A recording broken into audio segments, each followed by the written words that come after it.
After a surprise meeting with Ilanus Lea Farahel, the rector of the Sufferance, a strange and mystical affair at the Arvendor tea house in the northern quarter of Hemeth Tirith, the companions were to learn that they had an ally. For after gaining her trust, she was to reveal herself subtly as an ancient silver dragon named Dael Varaxus, in the guise of a beautiful and ancient wood elf, the ancient rector of the Sufferance Mythal. With her assistance, our heroes were to learn not only the exact whereabouts of Gudael's adopted brother Ren, a black guard himself imprisoned for high treason within the Sufferance, but of a strategy to save him. Now the companions, once known as Brixton's Bunch, after their recently deceased leader Milford Brixton, are now primed for another tense dinner at House Talandaran with Gudael's father, Supreme Commander of the Black Guard, a dinner in which Gudael is to meet her betrothed. For she has just learned that she is to be married off to one of her father's lackeys, destroying her life work as a cleric with the Daughters of Twilight, and ending the camaraderie with her chosen associates, our companions. Russell? Yes, sir. Excuse me. Oh, what's happening? Sorry to interrupt, but your camera is looking a bit Here we go. We're gonna go over to this camera. All right. So thank you. Let me just recap. So, married off to one of her father's lackeys, destroying her life work as a cleric with the Daughters of Twilight, and ending the camaraderie with her chosen associates, our companions. Will our heroes find a way to break Gudael's adopted brother Ren from the Sufferance, or will they find themselves exiles, prisoners, or worse, recently deceased denizens of the Shadowfell? Welcome to the Vaingate Chronicles. I'm Russell Kirkby, and I'd like to introduce you to Max Easy on my this hand side. I don't know, what is that, left or right? I can't tell. Mirror image. He's playing Edryn Montcoff. We have Michael Bache, who's playing Adrik Fogdar. Barry Te Hira, who once played Milford Brixton, but is now currently playing Orika. And we have Steve Austin Crawford playing Leith Mystralath. And we have Joanna Grotenhouse playing Gudael Dala Talandaran. Now I'm just going to hand you over to Michael Bache, who's got a couple of things to say. Folks, I'm here today to play a game, but I'm also here to talk about charity. And charity is the best thing we can do for each other, and there's no better time than right now as the way the world is.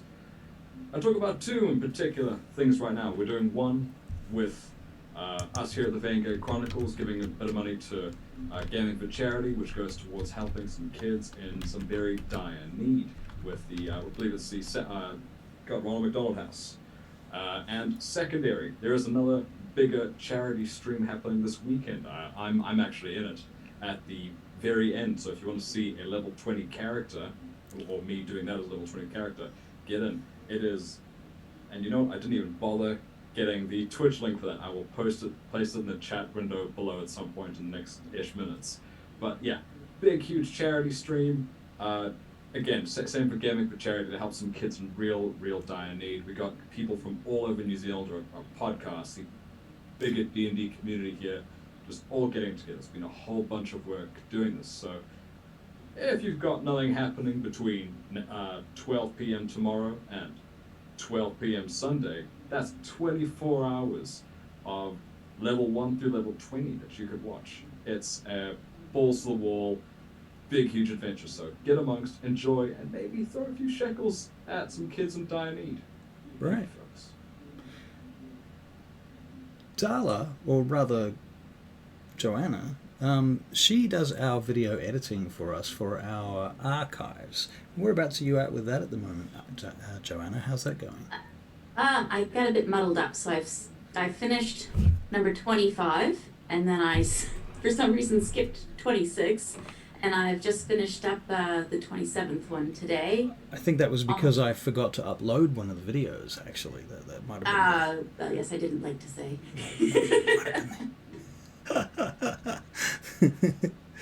Wow. Yeah. Gift subs. Holy crap. Thank you. Wow. Yep. Okay, so we're up to episode 26. You've cut 27. You're now cutting 26, sort of retrospectively. Yes. Yeah. Okay. Yeah. That's. And what's yeah. the last one that we actually have released online right now? Is that 24, 25? I hope it's 25. That's rather a pivotal episode that I quite enjoyed. Yeah. Right. Okay. Yeah. All right. That's the one where we lost Barry. Right. That's where Milford Brixton perished. Right. Yeah. So I'll drop the YouTube channel into the chat, and I'll do a little bit of self-promotion. I'm running some self-tape courses in the next couple weeks, so I'll drop that into the chat too if anybody wants to learn how to self-tape, get some editing skills going. Cool. Very cool. Now, also, Coral, for short, I'm saying your name for short because it's a much longer name. You threw a bunch of divinity at the game the week before last, and we greatly appreciated that. Unfortunately, Milford Brixton is not able to come back. However, I've decided, just off my own bat, that I want to give you 3 inspiration points that you can give to players during the game at any time. That will give them advantage. So if you choose to, you can just jump in the chat. Hopefully, someone will be looking at the chat and say, hey, Coral wants to give Michael inspiration for this role. Something like that. So, all right, so you are at dinner. You've travelled across. Skip through those bits. Right. You've travelled across the city once more after your long day, having been already attacked once in your quarters at the Daughters of Twilight Temple Tarsellis Temple in the city of Hemoth of the High Elves. And you were attacked by a Shadakai assassin of some description who dropped into the apartments from above. But you managed to destroy this assassin, and now you've had to travel to the Talandaran household. Now, for some background for those of you that are new to Vaingate, Joanna's character Gudael is a cleric who is of the Talandaran household. Her father is Ilandor Talandaran, who is the supreme commander of the Black Guard. He works for the usurper king, Edryn, who is currently basically stealing everybody's magic items from all over the kingdom and generally making a pain in the ass of himself. He's killing off the bloodline of the Erithani, who he usurped. That's the original and popular High King Durian Erithani and his children and all of his spawn in any way, shape, or form. And so he's making himself very unpopular in this regard. And so we find ourselves here. This is the setup. This is the table setup. Whoa. Now we go to wonderful dinner. Oh, ho, ho. What do you think of my armor? My armor good? We're back. I could use a bit of a polish, I reckon, but that's good enough. You got a bit of shadow K just there. Classic Russell. Yes, that's true, Orson. That's true. Okay, so you guys get to the Talandaran household and you're ushered through. Now, if I recall correctly, you'd had a couple of conversations already in the hallways and in the waiting room. One of them was with Ayla, Gudael's brother, if I'm not mistaken. Okay, so you are at the Talandaran household. You are ushered into the dining room. Now, this is the seating arrangement, as you can see.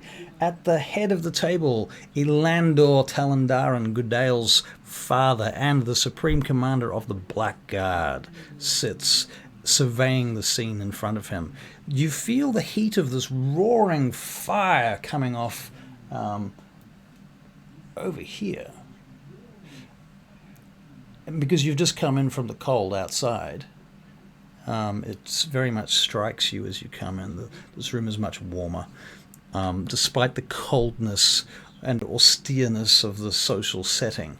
At the other end of the table, Arena Talandaran. Arena Hadari Talandaran is her full name.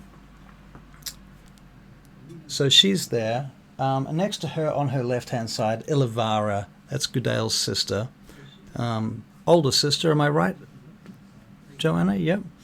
And Ayla Talandara, her wizard brother. Now, he's a wizard, but he gets away with being a wizard here only because he works essentially with the Black Guard and with his father, who's kind of managed to keep him in the fold in that respect. And you are ushered in by these servants. Now, you'll notice at the doors there are guards behind you. Orika, can you make a perception check, please, as you come in? Am I making that roll for you? Mm-hmm. Yep, okay. So we'll just go over here. And that is an 18. Orika, you immediately recognize that something is amiss. And that is to say that there is only enough chairs for all of the guests, but not you. I will stand in the corner like the servants do. All right. Which corner are you going to stand in? Are you going to stand in the back left corner in the direction of Arena, Lady Talandaran, or in the direction of Elandor, Lord Talandaran? Lady Talandaran. Okay, so I have that right. Very good. So this is his figurine over here. Oh, you can't see that, but you get the gist. Okay, cool. All right, so Adrik, you are seated next to Gudael, and Oh, thank God. there is a spare seat, oddly enough, which has been reserved for Edryn, and you know that because they've pointed it out to you. That's been spoken of. And Edryn, you will eventually be seated next to, at the end of the table towards Elandor. In any case, Adrik, you're seated next to Gudael. Opposite you, you see a stranger that you've never met before. Then Verdania, who is Leith's latest, what's a subtle way of saying it? Or perhaps Leith is her latest, purchase. It might be the other way around, mightn't it? Yes. Purchase! I was trying to think of like the word for like something you acquire, but I couldn't find the right word. All I had was acquiral, which means nothing. Latest arm candy. Thank you. Right, so Leith That'll do. right, so Leith Thank is you. her latest arm candy. Leith, you are seated next to her, and as you sit down, she puts her hand on your knee and smiles at you.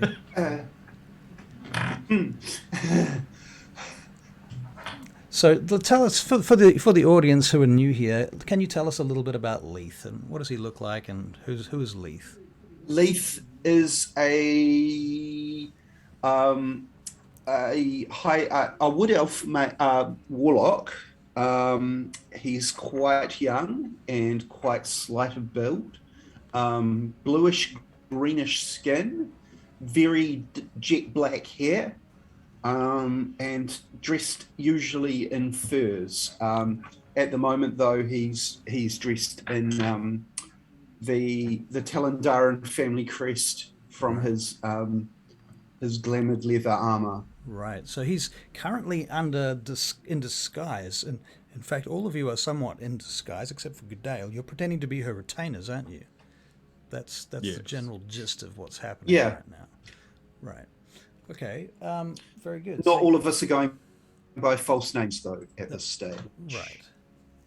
Right. Okay. So next to you, Leith, on the other side of you is this young man who's he looks to be about your age. He's a high elf, however, not a wood elf, and he's sitting next to another fellow who looks very stern, who's sitting next to the Supreme Commander of the Black Guard, whom, of course, Leith, you are aware at this point instigated the entire society and cult that you were born into and brought up in before you left. Oh. Right. I don't have a name in front of me, but oh. Right, so this was Elandor Talandaran. He's the Supreme Commander of the Black Guard. He must have instigated that whole thing. Right, so you might be just putting two and two together now and figuring out that the village in which you were brought up in. Oh, thank you for the follow, Roxy Dancer Resort. Yeah, the village that you were brought up in, deep in the forest, was instigated by the Black Guard, and this guy, the Supreme Commander, must have signed off on that. So in some ways you are his product. Does he give any indication of recognizing who I am? He doesn't give you any heed at all. Right. Up until now, he's only noticed you in so much as you are a retainer of Gudael's, a friend of Gudael's. Basically, from his point of view, you kind of get the feeling that you're at a dinner with your Flash friend, and she's brought you, a bunch of her kind of low lives to the Flash dinner, and you're there, and the parents are like just putting up with you because you're her friends. Does that make sense? Mm-hmm. Yeah. All too familiar. All too familiar. Yeah, right. So that's where that comes off. I'll make some small talk with the guy who's sitting next to me, as well as Verdania. I'll do the usual flirting and the. He says, "Greetings. My name is Londrel." Oh, hello. Yes. I was just enjoying the food and the decor of the family. It's yes. very, very nice to be here. And have you been here before? well, we have dined with the family. Wow. Quite recently, but I see. it's quite a new experience for me. So just getting to know everybody. I'm Really, just here with my father. My father, Drayli Ariasis. I'm Ariasis also, of course. I'm sure you probably didn't need to know that. I'm so sorry. I see. No. It's very, very nice to meet you and to connect the various threads of the various families that feed into this. Yes, it's very complicated, isn't it? It is rather. It's a little bit confusing. Yes. Do you mind me asking you? Yes. No, just keep it down a little. Who the man is next to you? Oh, that's my father. Oh, that's your father. Yes, Drayli is my father, and next to Oh, him, sorry, Russell. I'm getting confused. if you can see the map feed, here's Yep. you, and for the audience, I'm gonna switch over to the Zoom map. Okay, so here is Leith, here is Londrel, Yep. here is Drayli, and at the head of the table, Ilandor, Gudael's father. Okay. Right. You said. So this is the guy who's the head of the Blackguard. Yep. Right. So he's Who was it that set up the cult? It would have been him. Like, he wouldn't have set it up. He just would have signed the papers. Oh, right. Okay. Probably nobody in this room set it up, or Yep. or even Yep. stepped foot in that area. I'm going the wrong direction with this conversation. Then just cut to something else. Okay. All right. I'm generally making small talk. All right. So you're making small talk, and what's coming across to Yep. you, Leith, is that this guy's obviously very nervous and very naive, and seems to be quite innocent. And Joanne, Gudael, you're sitting down, and how are you feeling at this point? You can see Leith having this conversation with this fellow. This must be Londrel. You're pretty much assuming that at this point. Gudael's trying not to think about it too much, and she's actually distracting herself with wondering how Orika is feeling. And so she's got her little copper wire, and she lifts her cup up to her lips, and she points her little finger at Orika, and she whispers into her cup, "Orika, are you feeling all right? Do you want me to try to find more suitable seating for you?" So you're using the sending spell, yeah? Yes. Cantrip? Is it a cantrip? It's a cantrip. Yes, cantrip, yeah.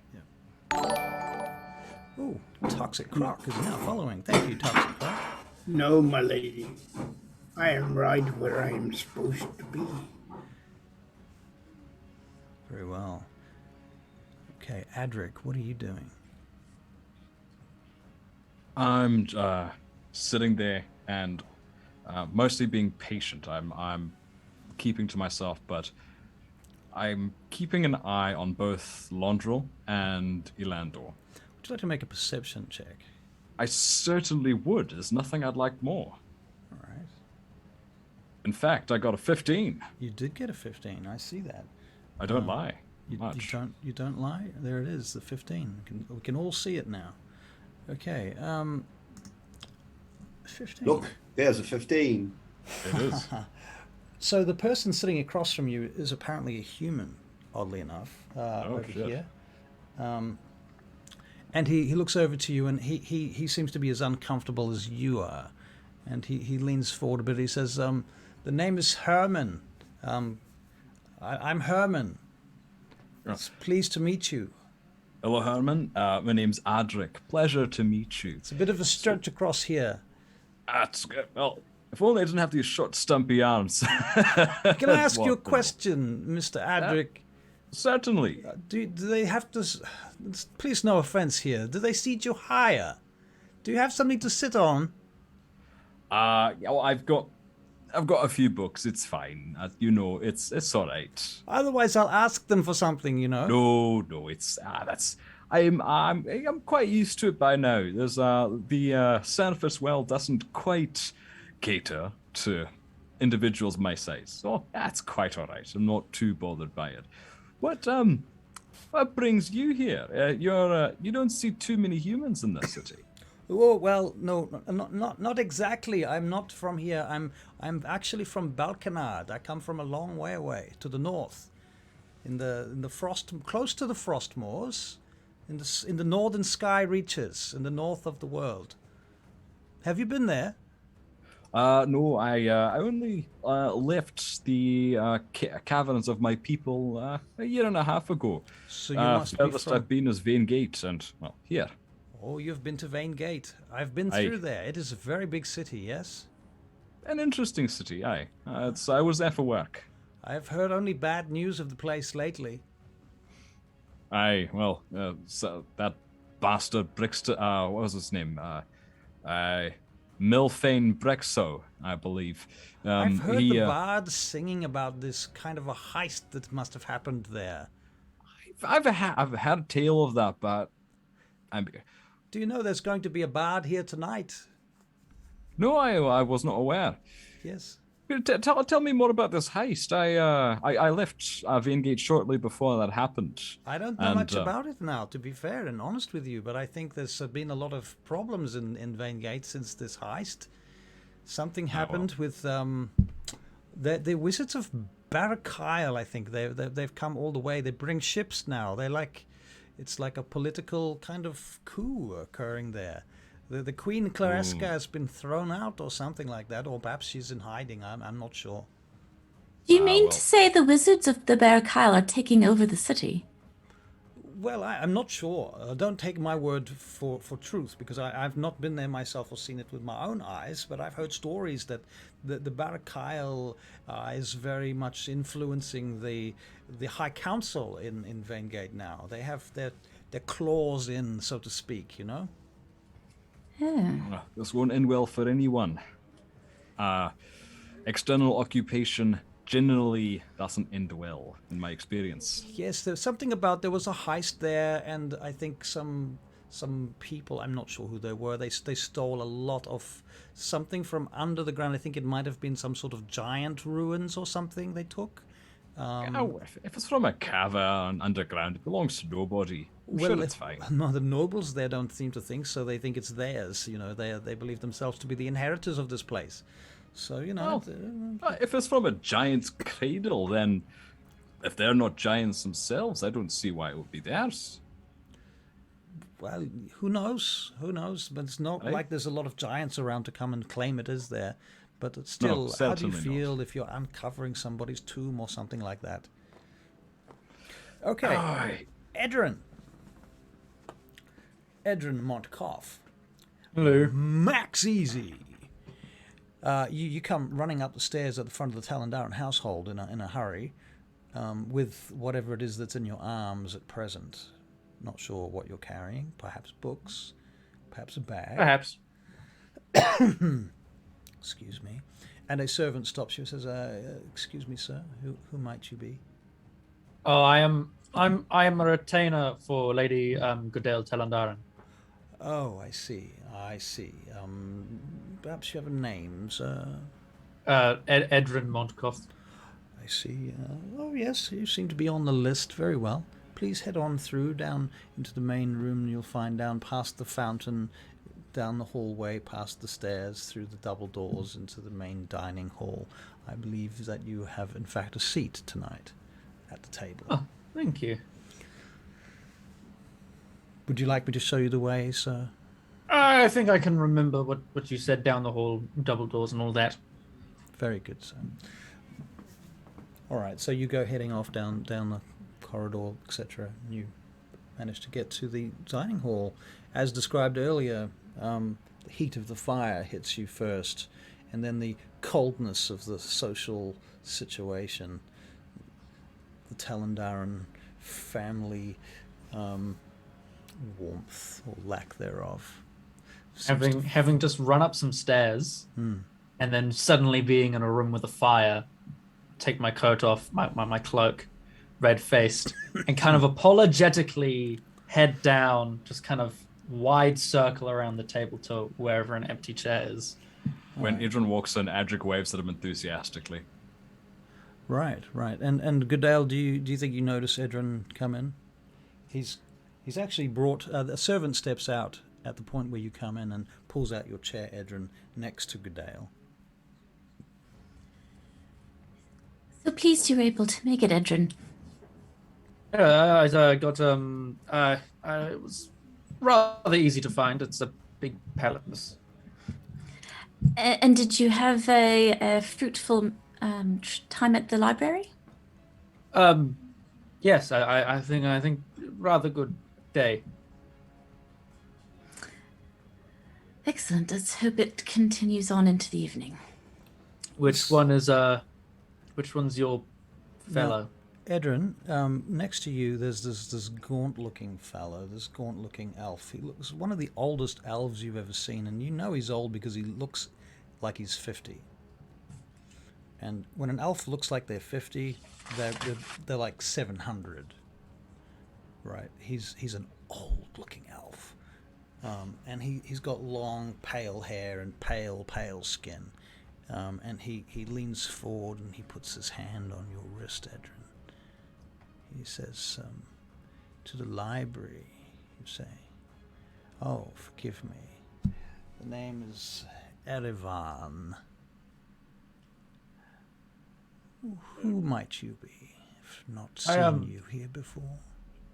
I'm Edryn. I'm a retainer of Lady Gudael's. We are rather new in town, and yes, I was in the library. I'm a big book nerd, so to speak. I'm a bookworm. Can you make a deception check, please, Edryn?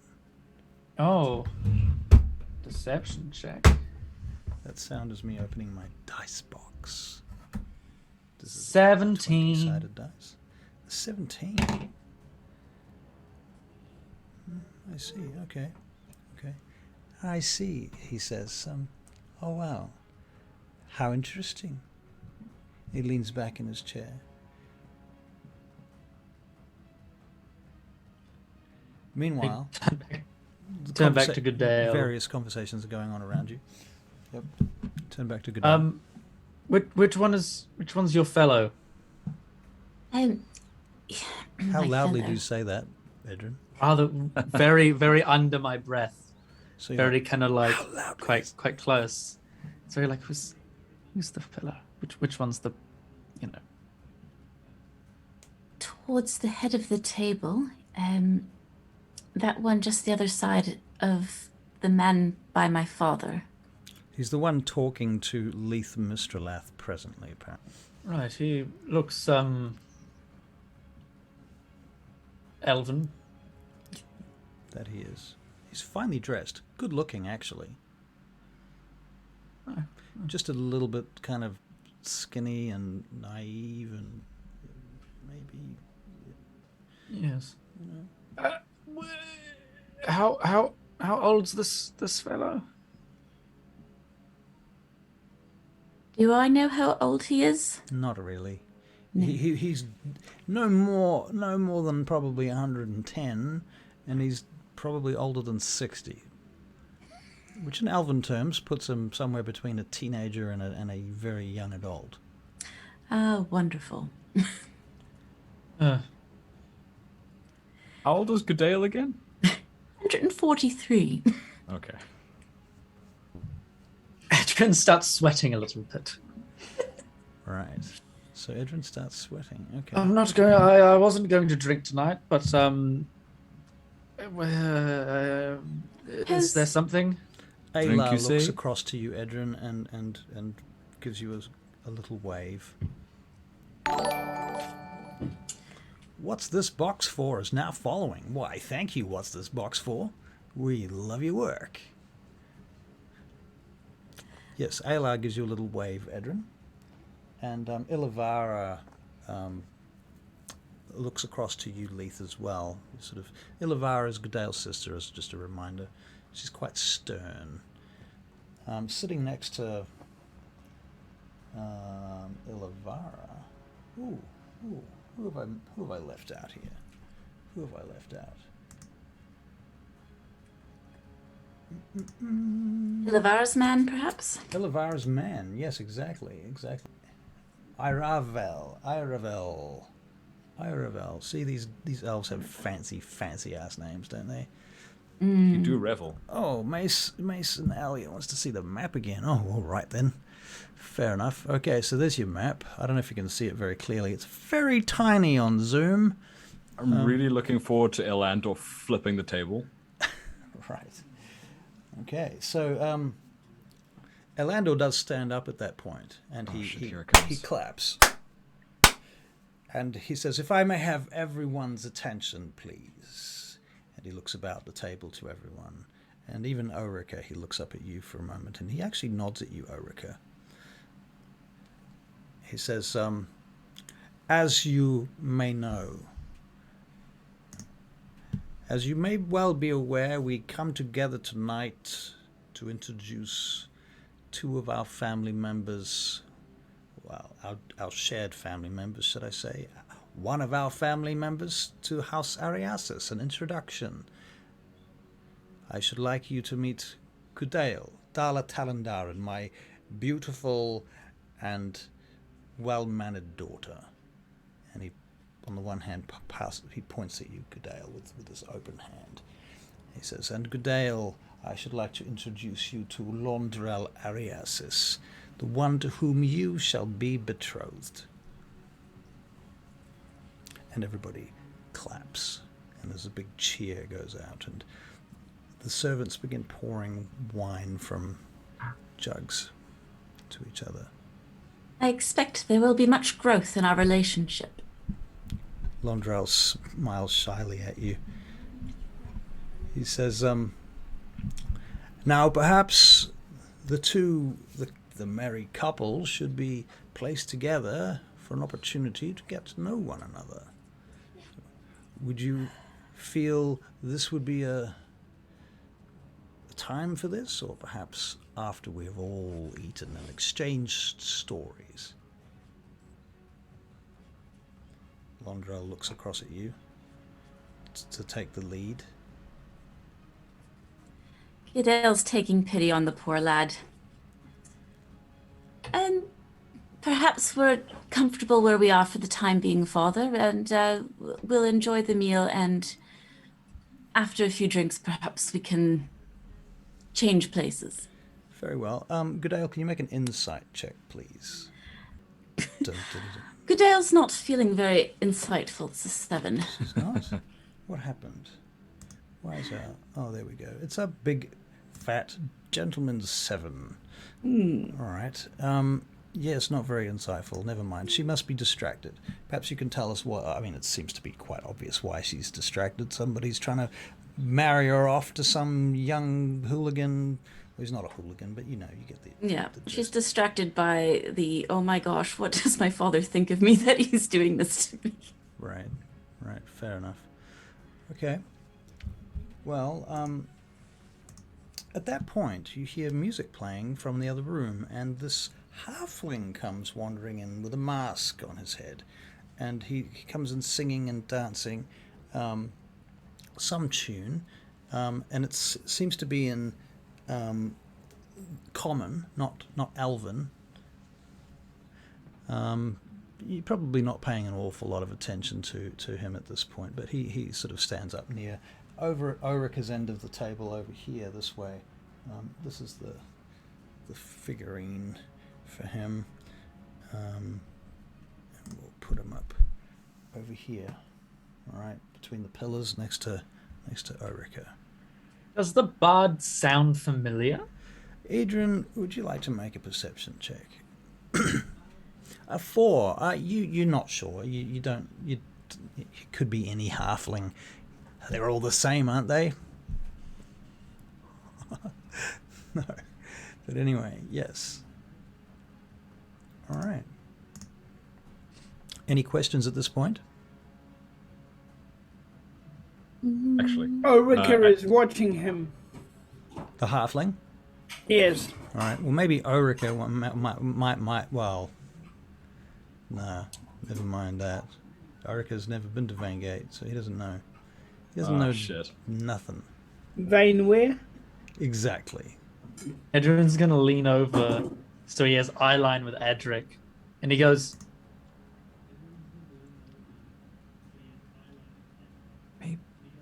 Maybe? Adrik, can I roll now that Edryn's brought it to my attention? Right. Can I listen in to see if he's familiar? You can make a perception check. You can make an investigation check at this point now. Fuck yeah, that's an extra 1. That's Extra ever so slightly better. Okay. It's a 12. 12. It sounds familiar. I mean, there's a halfling bard. You heard some halfling bards the other day playing in the street a song about Milford Brixton's bunch and the heist of Vaingate. I was vaguely familiar from they yesterday, maybe. And as you're looking over, are you looking at him directly? Yeah, I'm looking at him directly. And he kind of looks back at you, and for a moment he stops and coughs. And he says, and now I'd like to say, I'd just like to say that I'm just going to have a wee break and wet my whistle before I begin with a new set of songs. And he comes wandering over to Adrik, and he goes, "You're Adrik Fogdar, aren't you? I know you. Do I know you? Where's Brixton?" I don't know anyone by that name. "You fucking do. I know you from Vaingate." Adrik's gonna get in really close to his face and go, "You don't know me, and if you do, you'll have a chat to me later." I'll meet you. I'll meet you outside. Between the courses, all right? Aye. Right. No. Yes. Behave. Best get back to playing the lute, hadn't I? Hey! Yes. Back to the music. The silence has been too long. Yeah, and he makes a performance check and rolls an 18, so it's quite good. He returns to his, yes, the fear. the performance of fear. All right. Meanwhile, Leith, you're sitting next to Londrel, wedged between Londrel and Verdania. Verdania's still got her hand on your knee. She leans over to you, Leith, and she says, "And how have you been?" Very, very well, thank you. We've had quite the adventure since I last saw you, actually. It's been a couple of days now, has it not? Yes. We were actually attacked in our rooms. You were attacked Yes. in your rooms? Really? Some spy or something shut our kai of some variety. Shadakai? No. Yes, don't tell anybody. What are you, where are you staying tonight, Mr. Mystralath? Well, I don't, well, probably back in our rooms, but, I don't think you are. She smiles. Oh. I think you would come in with me. Yeah, well, yes.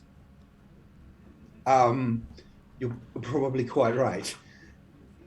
I think so. She squeezes your knee. She says, "Don't eat too much." I try not to anyway. Yes, you look like you actually do look like you eat like a bird. You probably should eat more usually, but don't eat too much tonight. Okay. Leith is still not used to this. He's going She says, a bright shade of purple. I actually have a question for you, by the way, Leith. I didn't get a chance to ask you. What is that symbol on the back of your neck? Nothing really. It's just a marking from where I'm from. Yes. From where? What? Where you're from? Where exactly? Yes. How have we not talked about this? I'm from about the place. Nowhere you would have heard of. The world's not that big, Leith. Surely I've heard of it. No, it's not. But the village that I'm from is very small. So I don't feel particularly like talking about it right now. I'm sorry. It's just I have some bad memories of the place. Oh, I see. Yes. It's all right, Leith. Take a breath. Yeah. Thank you. But it's fine. It's fine. I just She looks at you quizzically. Not really something for polite conversation. Are you okay? Are you well? Yes. Quite well. Quite well. Thank you. As you're speaking, the servants bring out a huge course of food and start laying all these platters on the table, meats, and it's really over the top. And if you recall the conversation that we had about the hunt the other day, with the first day of the Festival of the Wheel, and the hunt that you went on, and the sort of excessiveness of it, where once upon a time the wood elves would respect the creatures of the forest and what have you, whereas here we have the high elves just taking everything and decimating the ecology and the ecosystem and killing whatever they want and just filling up the table to the point where they cannot possibly eat this much food. It's ridiculous, and the amount of meat on the table is beyond the pale. Certainly for you, Leith. I don't know among the rest of you how your characters will feel about this, but objectively, Gudael is used to eating at Temple Tarsellis, where it would be a bit more frugal, a bit more down to earth, and yeah, she's sort of taking in the wantonness of the feast and listening to Verdania and Leith, and kind of she leans over to Adrik and says, well, it all seems to work out very well for Verdania. Perhaps I should take a page out of her book. And then she takes a really big drink. So she takes a big glug. All right, fair enough. Take it from someone that's come out the other end of a marriage. If it ends, it never ends well. So, make sure it's the right thing. Aye? Oh, Adrik. Edryn, can you make a perception check for me, please? I can indeed. 8! An 8. A massive 8. I'm going to give you advantage on this roll because it's something you're very familiar with. And you might not have noticed it at first, but over a period of time, it will become apparent to you. It's really just a matter of time. It's a double take moment. The double take moment. What was your second So roll? I got a 22 for the second one. It's 22. Goodness me. 22. There it is. Okay. You hear a sound. You hear someone talking, and you recognize it. After a moment, you realize there's another human sitting at the table. Not only that, this human seems to have a very northern accent. Very, you would place that accent somewhere south of the Frost Moors, no further south than Balconard.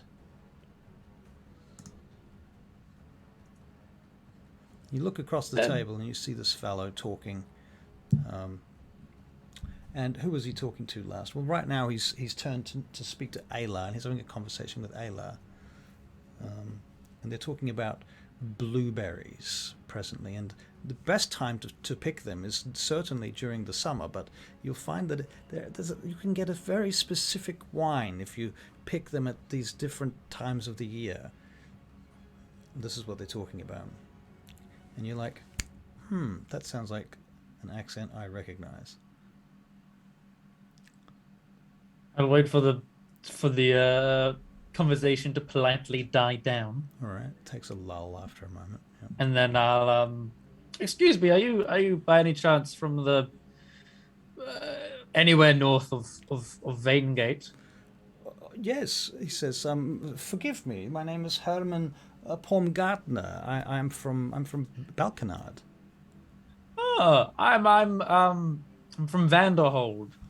Well, I've never been quite so far north as Vanderhold. That's a long way, and you have to cross the water to get there.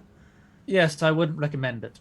But Balkanard, I think I passed through there on my way down. You couldn't have missed it. High castle on a hill in the middle of the city. It's quite a big city, just south of the Frostmoor Pass. I can't think I would have. It's a bit of a blur that week, but I only really passed through two big places, and one of them was Ankhorn, so the other one must have been Balkanard. That would make sense. Yes. So what are you doing what are you doing here? Well, I work as an advisor for various factions around the world, of course. I am a purveyor of information, if you would believe it. That is, in fact, a job, an occupation in this day and age. Right. You wouldn't happen to have any news about Vanderhold, then, if you're a purveyor of information? Vanderhold? I'm afraid I don't have any good news about Vanderhold. It's Vanderhold and the surrounding area is burning. Yes, I've heard about the Fisher uprising, or Fisher revolt. Yes, there's something about that, but the Protectorate is not pleased with the rulership in Vanderhold, and they have moved against them to take over. The Moldrayans don't like they seem to think that Vanderhold is not keeping its part of the bargain. Right. Oh. I suspect it has to do with taxes. Usually is. Right. Yes. History tends to repeat itself. There was the only thing I really know about up there is, well, it's not really Vanderhold. I've heard word from Balkanard that there's a mercenary group there at the moment, trying to clean out the Frostmoor Pass of ogres. They might have found some magic up that way. Oh. Yes. Nothing else. Up near the Frostmoors, magic and. Yes, I believe so. That there's a story about some sort of. I believe it was an ice goblin or something they brought out of the cave as some kind of hostage, something like that. Prisoner that was interrogated. Something to do with Shadakai, I think, was mentioned in that story. Oh, right. You should talk to the bard, by the way. He knows a lot of stories about the place. That what is his name? Roland Underfoot. The yes. Right. Ah. Interesting. Yes. Yes, I've heard about him. You've heard about him? I've heard. Yes, I've heard of him. I may have seen him play once. Calls himself the Bard of Vaingate. Yes. Right, I wonder why he left. Anyway, interesting. Very good. I shan't keep you further from engaging with the other lovely guests. No. It's I'm so happy to talk to a fellow northerner, really, and yes, as well. Yeah. I'm assuming you guys speak in common at this point. You guys have been If not, he breaks into common. Yes, it's much easier to speak in first in the mother tongue than probably having to translate everything in our head. Right. Okay. Can you make another perception check, Edryn? Everyone can make perception checks. Hooray. That's the way I like to roll. 17. 21. Ooh. Oh yeah. Just see everything. Okay. What you notice is that the old craven looking gaunt fellow sitting next to Ilandor, it's taken out a little notebook and he just seems to be writing in it. He's got an ink quill. Leith is just furiously playing footsie with his lady. Okay. All right. And next thing you know, you guys are like arms linked, feeding each other alcohol and you know, getting feeding each other food on the end of forks and all of this business. It's very flirty. Gudael's looking at Leith and Verdania, feeling a bit nauseous, and then looking over at Londrel and just. Londrel has so far averted your gaze at all costs. Welcome, Orchid Twilight. Very nice to have you. Thank you for coming. I look at Adrik and I say in Dwarvish, I'm like, is that love? For a time. And then it fades. Can't say I'm missing anything. Yeah. There are different types of love, Edryn. You were going to say you're young, didn't you? I heard the pause. I heard the pause. I know everyone's hearing these guttural dwarvish yells. No, I wasn't going to say a thing. No. Okay, Orika, what are you doing at the moment? You're still standing there like a sentinel. Yes. Pretty much. Okay, so the giant half-orc soldier is still standing in the corner, basically. At this point, Orika, is your character getting hungry? Is he eaten? Is he kind of getting peeved about not getting fed, or is he sort of come prepared for this? I am prepared for this. This is the way it has always been. Right. So Why should it be any different tonight? Right, not unusual. Fair enough. No. Fair enough. I am ready to kill anybody who does wrong to the family. Fair enough. Okay. Do you say this out loud, just apropos of nothing? This is his stream of consciousness. I just like the idea, in the middle of this like dinner table conversation. I'm ready to kill anybody. What? Meanwhile, do you like these blueberry wines? I'm ready to kill anyone. Gudael's like, read my thoughts. Right. Now that I would believe. You get that attitude when you don't get dinner. Can I lean over to the old dude? Oh yes. And say, sorry, what I'm. He quickly, with slightness of hand, pockets his notebook, like into his sleeve.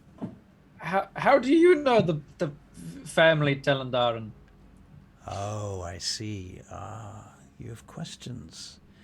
Well, I sit on the council of Highbrook. I am among the Suprema, and I advise the king. I am very good. Assistant also to the king's highest of advisors. All right. Do you have any hobbies? I'm just small talking at this point. Hobbies.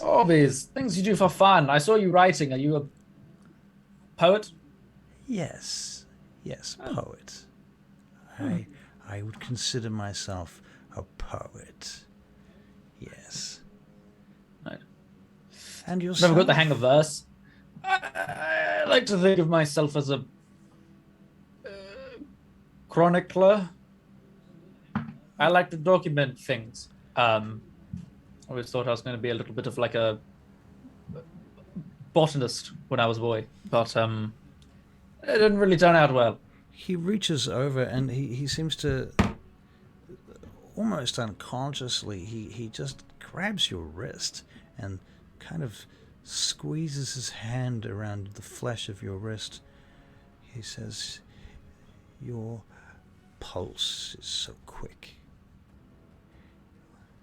Yes, I have been running. What it is to be human, I suppose. Oh yes, lots of fun. We elves, as you are no doubt aware, we age more slowly, and our heart rate is much slower, too. Did you know that? I knew you aged slowly, not so much sure about the hearts. I haven't really come into contact with many elves. But did you work for one, do you not? Are you not the self-professed retainer to Lady Gudael Talandaran here? I mean, I'm a... Yes, but he's not in the habit of palpating my wrists. I'm not a biologist or physician of any sorts. I see, of course. Forgive me. He gestures to his body and he's like, I'm not exactly the epitome of health. I stepped too close to the fire. Forgive me. Take my hand back, right?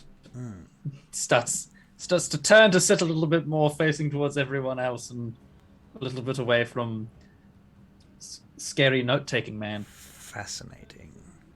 Can you make another perception check, Edryn? This guy likes a 6. It was gonna be not that, but it was. So you're obviously feeling a little bit too uncomfortable to be perceiving too many things right at this present moment. Yes, a little bit unnerved. Very well. All right. Gudael. How far along are we in the dinner? Do people look like they've... Yeah, people are getting through their food and they're finishing up their first course. The second course comes out and there's a second course. I guess we can skip through the second course with some more small talk.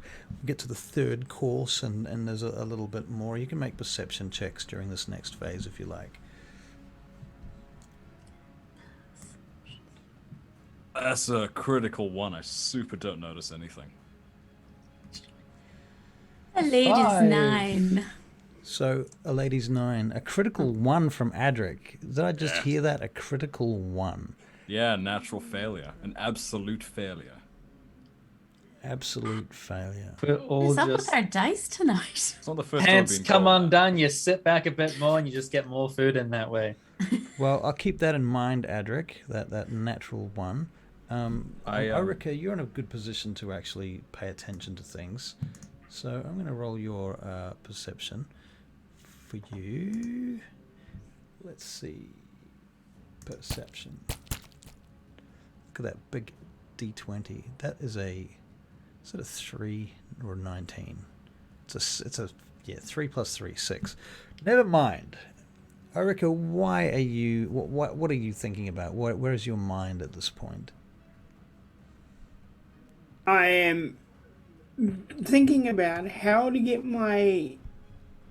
to talk to the lady of the house. Right. Well, she is standing literally about 10 feet in front of you on a diagonal from where you are. And during the course of things, you can simply hold your action until such a time as she gets up to go somewhere, such as, to the lady's room, at which point you can intercept her if you wish.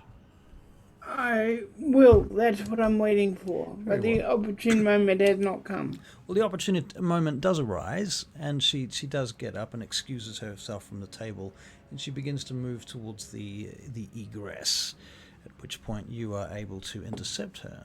How do you do so?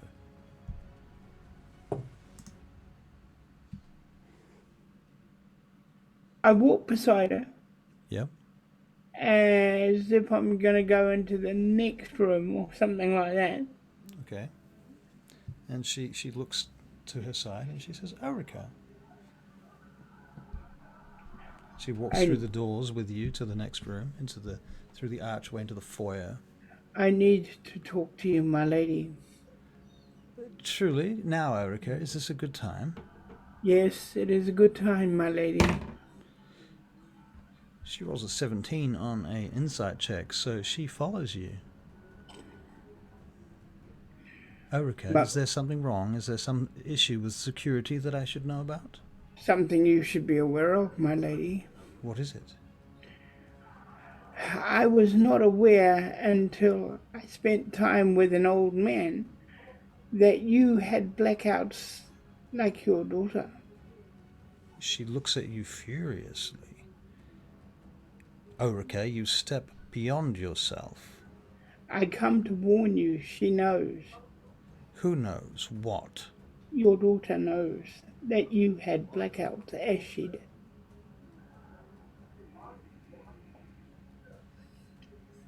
What do you suggest I am to do with this information, Orika?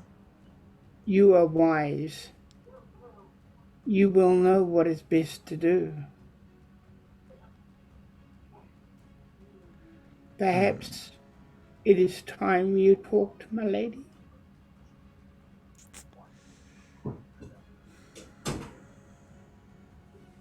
Thank you for your information. My lady, I have already forgotten it. Very well. Have you eaten? I have not, my lady. Are you hungry? I should set a table for you. It is not my place, my lady, and you should not be doing so, my lady. I can make a table set for you in the kitchen if you so desire, if you're hungry. I will not have you starving in our household. I will accept that with great relish, my lady. Despite the general sentiment about these parts regarding orcs and half-orcs, I shall not have this sort of prejudice held within the walls of my own house, despite the ideals of others. Very well. I shall set you a table. I shall do it myself.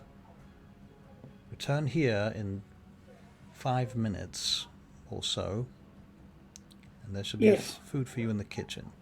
As you wish, my lady. Lady Talandaran retreats and organizes these things. So for the rest of you guys, you see Lady Talandaran leave the room with Orika, and they don't come back for a while. However, Roland comes back, and he taps you on the shoulder, Adrik. Now might be a good time if you've got a few seconds to have a chat. Aye, now's good. Between courses, it's good. Stretch my legs and make a bit more room. Aye. Talk about that wee ditty that we sang that time in that tavern once upon a time in a land far away. Do you remember that? Aye. And Adrik wraps an arm around his shoulder and gives it like an almost painful squeeze. Aye, let's remind me outside. Right. Perhaps you could show me the way. Seeing it sounds like you might have been here before. Certainly. All right.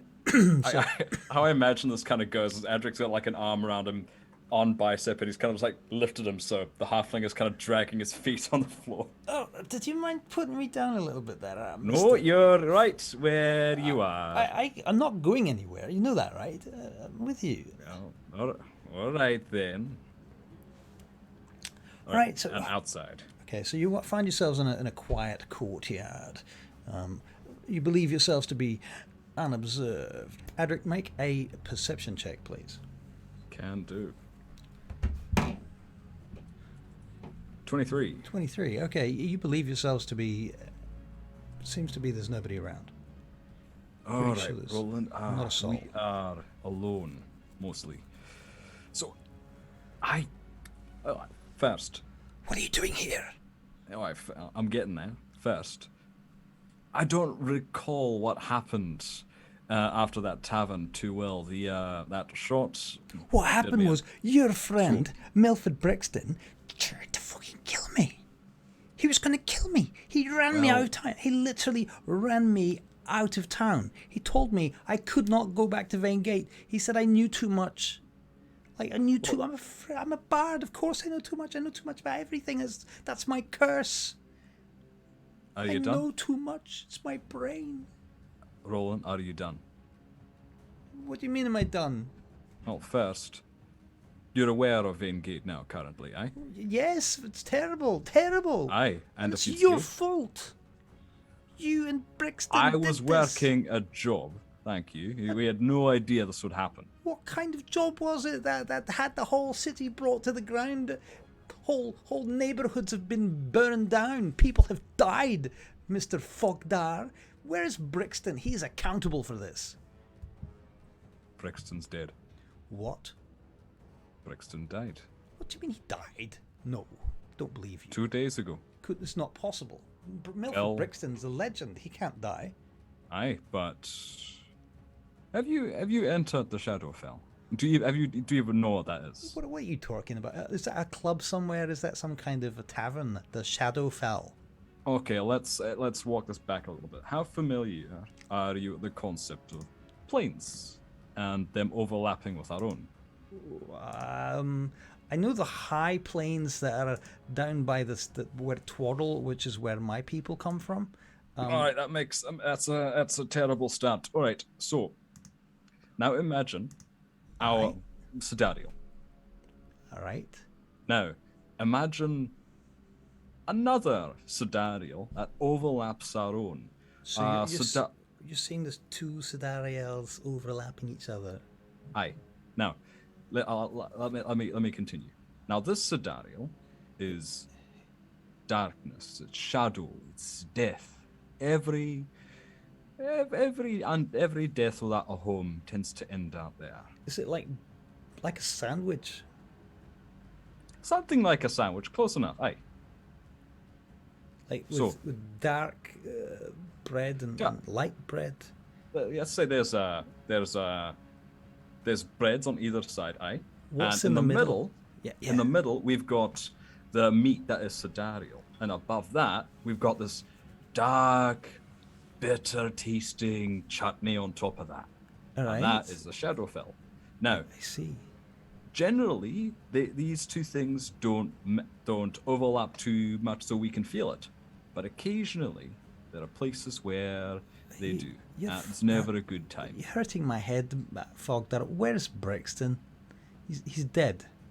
Aye, he fell into the Shadowfell. What do you mean he fell? What are you talking about? Oh, okay, you know,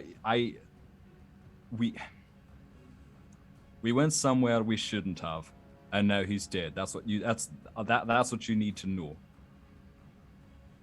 That's why he fell. He Aye. fell somewhere he shouldn't have. Aye. Do I need to go back to Vaingate and tell Mother?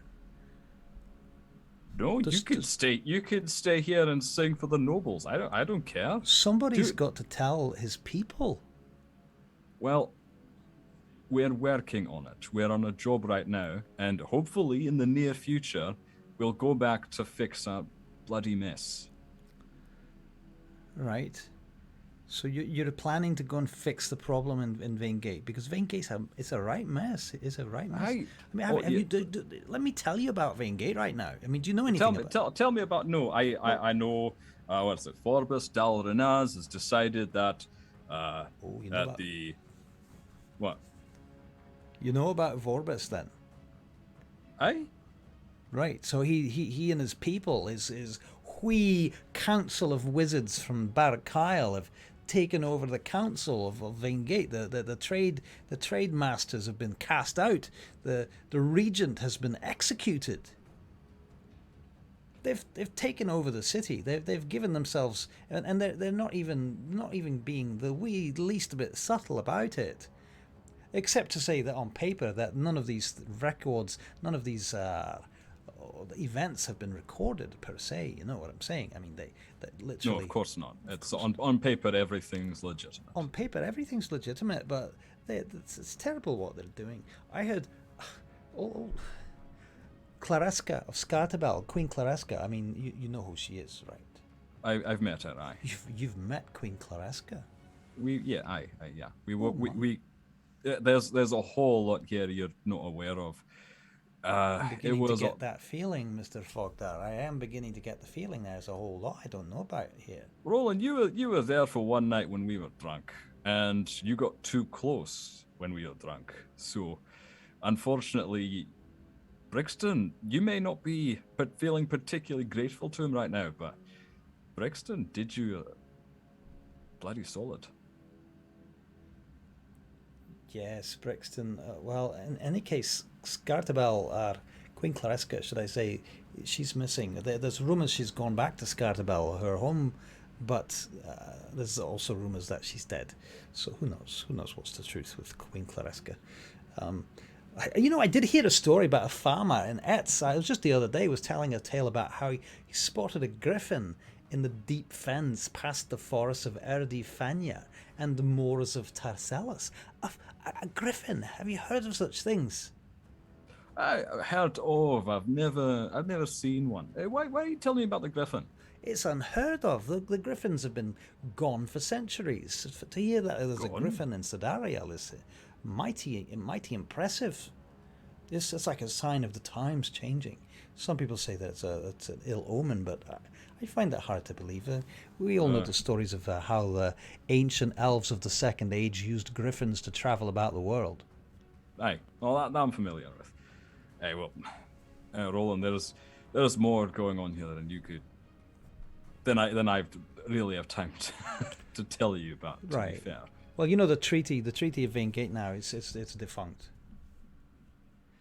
Defunct entirely?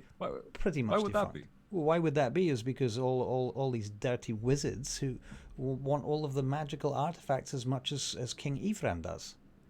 Right, so why hasn't Edryn? Oh, so don't suppose you'd know, but why isn't Edryn, wandering on down there and demanding it back? Well, King Edryn has no jurisdiction in Vaingate.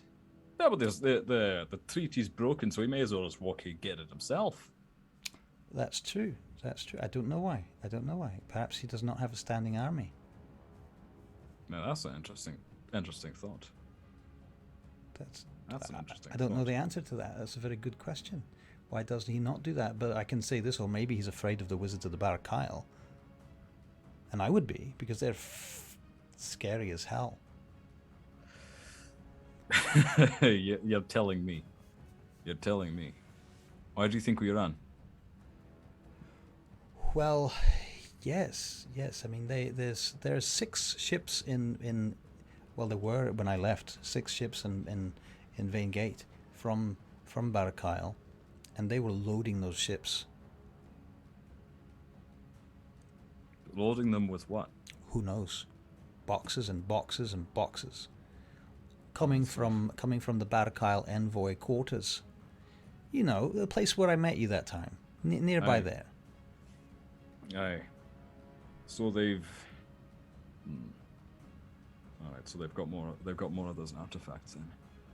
Right. So the treaty's on hold, and all the artifacts are basically become property of the Protectorate state. That's what was described to me, and I guess they're all falling into the hands of those dirty wizards of Barakail. Did I tell you that the Black Guard torched my homeland? Did I tell you that? No, you didn't, Roland. Well, this is also something you can add to the list of things you can thank Milford Brixton for. Okay, no, you're gonna have to walk me through that one. Why is that Brixton's fault that the Black Guard torched your home? Well, they tortured a halfling by the name of Thrond the Rindless. Uncharacteristically, they left him alive, but I don't know why. And he's gone off to live by himself. But they burnt down the tavern, tortured Thrond, and all I can say is that they were looking for Milford Brixton. How long ago was this? 2 weeks. 2 weeks. Right. Russell, is Thron the Wranglers, he isn't, he wasn't the innkeep at the city with the trees, right? No. I'm trying to remember if I've met him. Have I met him? No. Okay, Thron just the checking. Didn't think Wranglers so. is an innkeeper, though. He is the innkeeper in the very small halfling town called Twaddle, which sits between Vaingate and Etz, about halfway to Etz. All right. Well, Roland, I'm sorry on Brixton's behalf, and yes. I'm likely to see him sooner than you are. So when I do, I'll let him know how much he's duly fucked you. Right. Well, there you go. That's about all I have for now. Oh, I ask you to forgive my terseness. The city puts me on edge. This place. Oh, yes. Of course, yes. Huge, isn't it? But they're very different to Vaingate, don't you think? I mean, Vaingate's huge and sprawling and... it's alive. Yes. It's alive. There's a lot more joy to be had, and I've never quite been in a place with a festival that felt dead. Well, there is the Festival of the Dead. Have you been to that one? Well, no, I've not particularly that one. No, but this was meant to be a celebration, and it didn't feel that way. Right. All right. So, Cap 2. The rest of you guys, well, Edryn actually, because at this point, Orika, you're now eating in the kitchen, and you're getting fed a good, healthy, hearty meal. By the way, and lots of it, and it's pretty damn fantastical. At this point, Edryn, you notice that Gudael has collapsed at the table. Boof, head on the table. And Adavan looks over to you and he says, "Does this happen a lot? Does it? I've heard about those fits."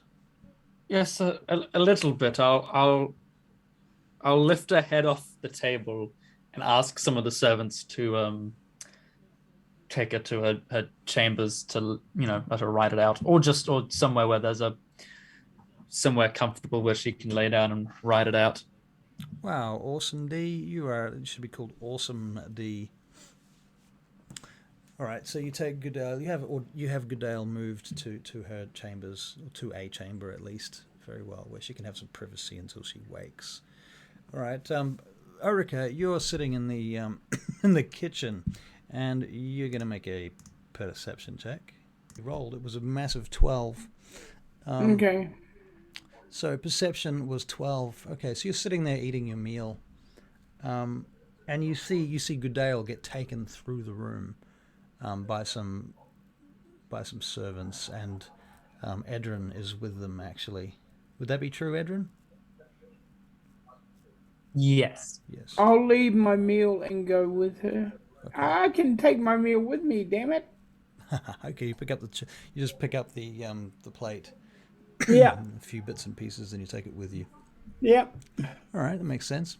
Okay, and you end up in a small room with Edryn, and one of the servants says, "Can we leave you alone with her?" Yes, I think we can, between the two of us, look after her rather well, don't you think, Orika? Very well. I think so. All right, and the servants leave. All right, and there's just the two of you there. This could feed my people 20 times over, this meal. This meal could feed my uncle for about an hour before he wanted seconds. So. So, what's happening at the dinner? Anything interesting? Leith is wrapping himself around that elf lady. Adrik went off to talk to the bard who started entertaining us. There's a creepy elf man next to me who keeps touching my wrist.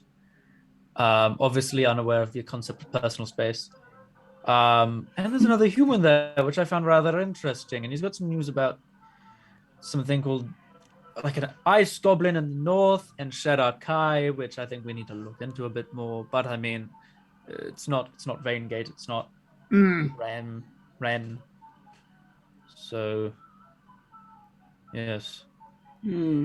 I must say, however much it is a bit hard to see Gudael as such. I must say, she does rather seem to know when to go out, because it's a little bit of a blessing in disguise for me personally. I'm not a very sociable man, as you can tell. Me not sociable either. Ah, well, we can be unsociable together, he says in Orcish. There is a very kind of pensive rap at the door. I shall see to that.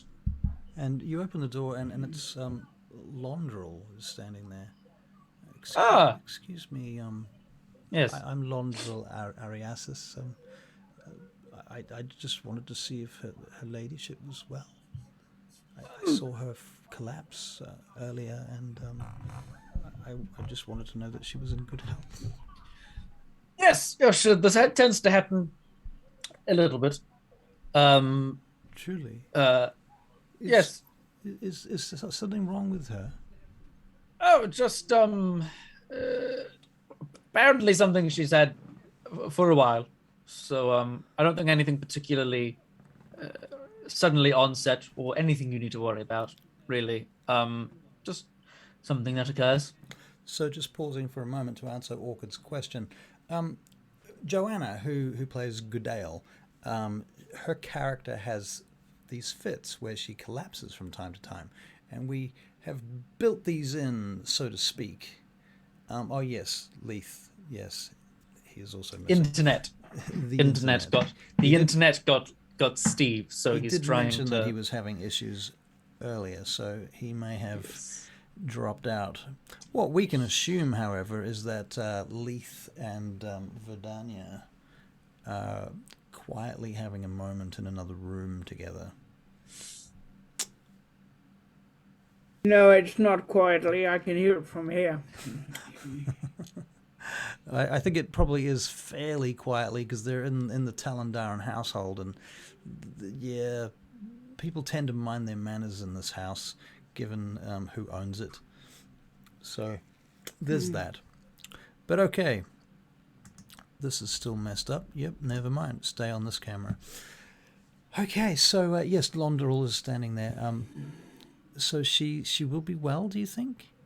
Oh yes, she usually comes right around after just a little bit of time. I see.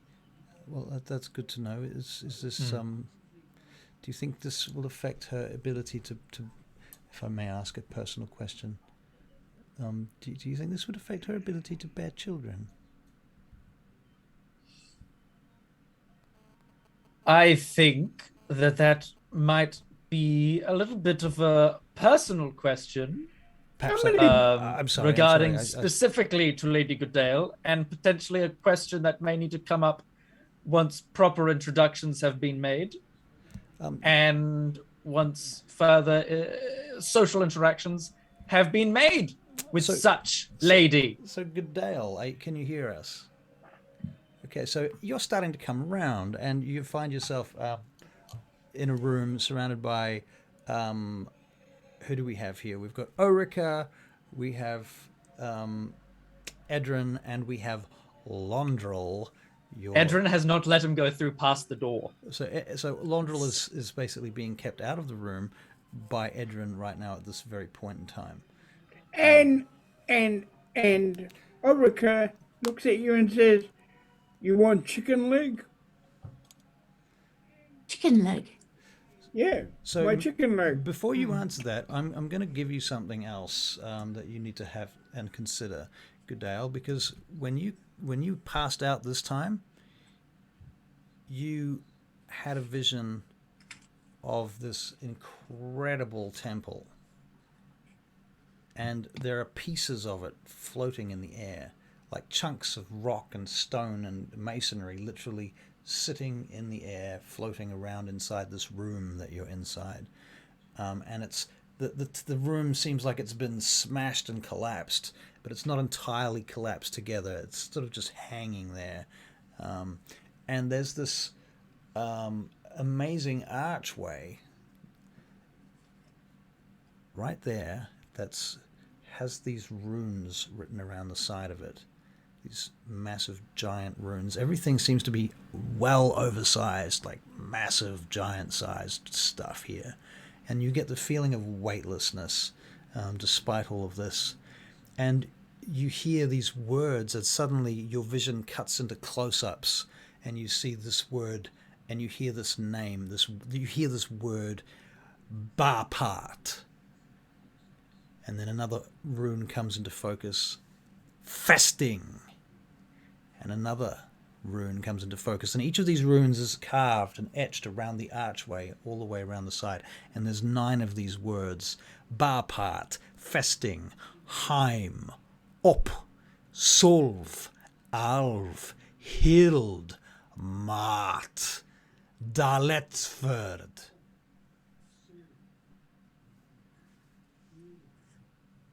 And these words are etched in your mind.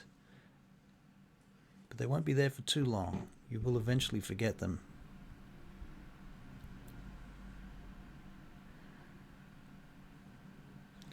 Meanwhile, and Milford's trying to give you a chicken stick.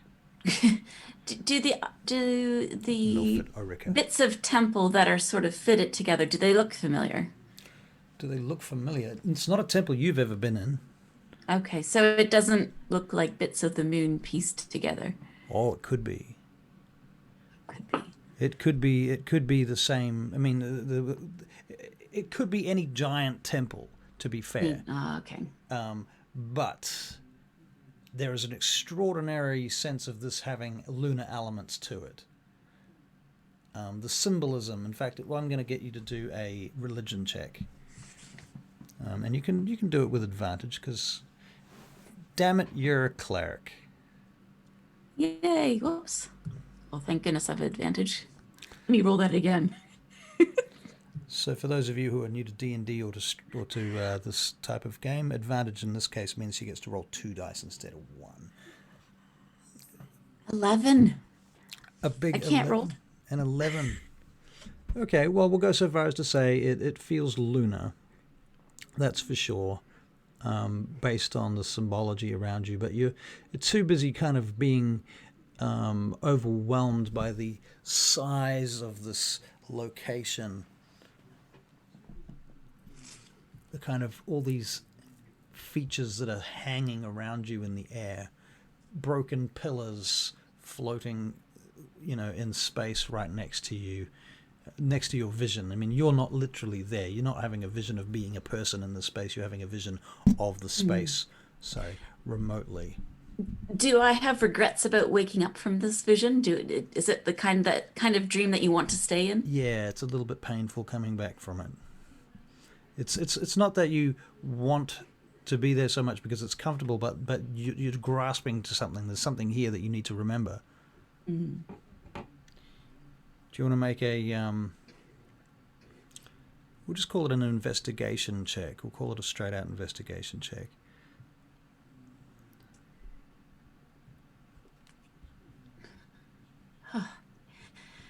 A lady's 18. A lady's 18. All right. You think you can keep these words in your mind if you keep repeating them to yourself over and over again. And what I'm going to do is I'm going to cut and paste them. And I'm going to, seeing as Zoom's already crapped itself, I'm going to paste them into the Zoom chat so you can read them. Oh. There you go. How do I make that go away? Testing Heim up solve mild.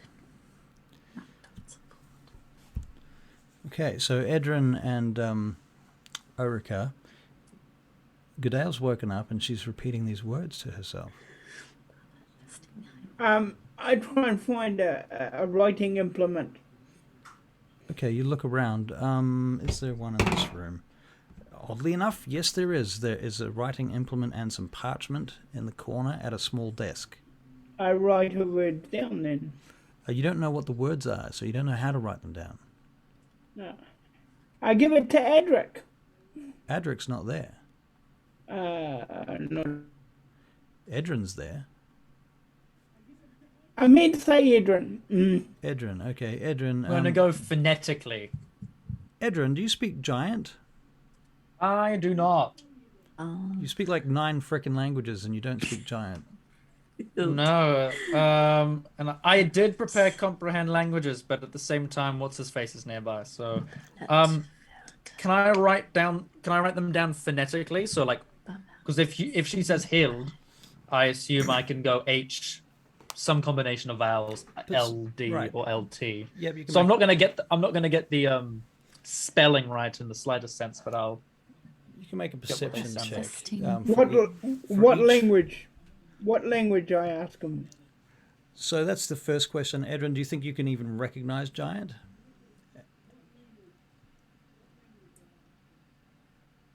Have I heard Adrik speak Giant? Adrik? Yeah. Has he heard you speak Giant? You've written it. I've written it. I don't think I've ever actually spoken it to anybody. No, I've no clue. No clue what language it is. What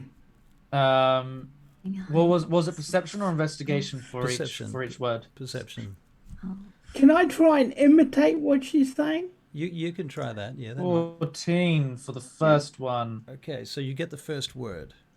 22 for the second. You definitely get the second word. Okay, so 8 for the third. Barpart, festing, heim. 14.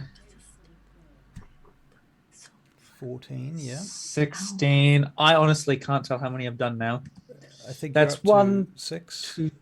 1, 2, 3, 4, 5. So 6, 5. Okay, so the 6th word or the 7th word you don't? 6th word I don't know. 7th is a 19. Okay. 8th is a dirty 20. Wow. And I'm watching these rolls. 9th is the 19. Wow. So it was a really good series of checks. I don't get 3. I don't get 3 and 6. 3 and 6 I don't think I get. Okay, so they're both under a 10, but everything else is over is 14 and above. Wow. Okay, that's pretty good. All right. And Barry, you're trying to remember them too, right? Yeah. Oh, welcome back, Steve. Hello. Hey. Hopefully internet stays stable for the next wee while. Right. That would be good. That would be good. Okay. Great. Okay, so Steve, from your perspective, what you've seen is my camera just died. It has, hasn't it? That's hilarious. Yeah. There's always gotta be something. It's a nice sexy pet there, Russell. Thanks.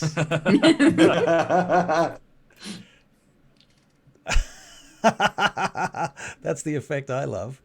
Yes. Yes. That's quite freaky.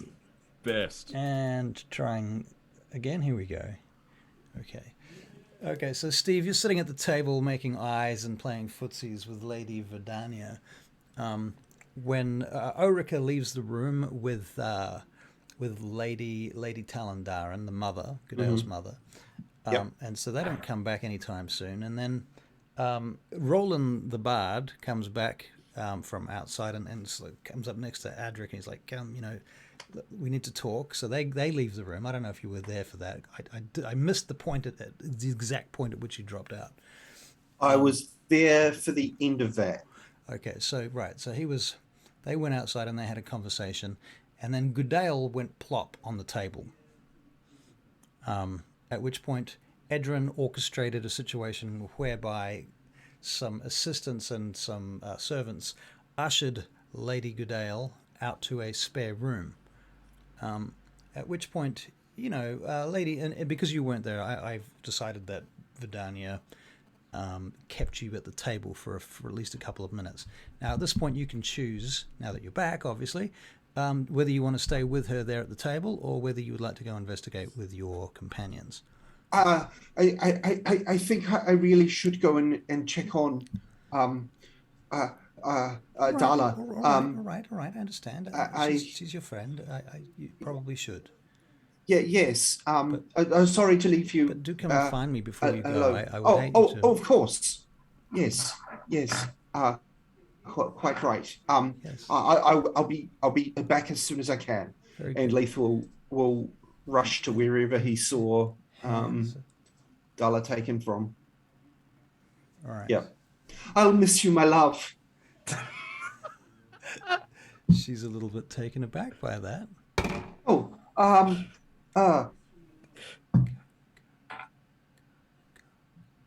Okay, so you go rushing down the corridor, and after a couple of moments and maybe a question to a servant here and there about where to go, there's a knock on the door to you guys, or at least because you see Londrel standing outside this open doorway.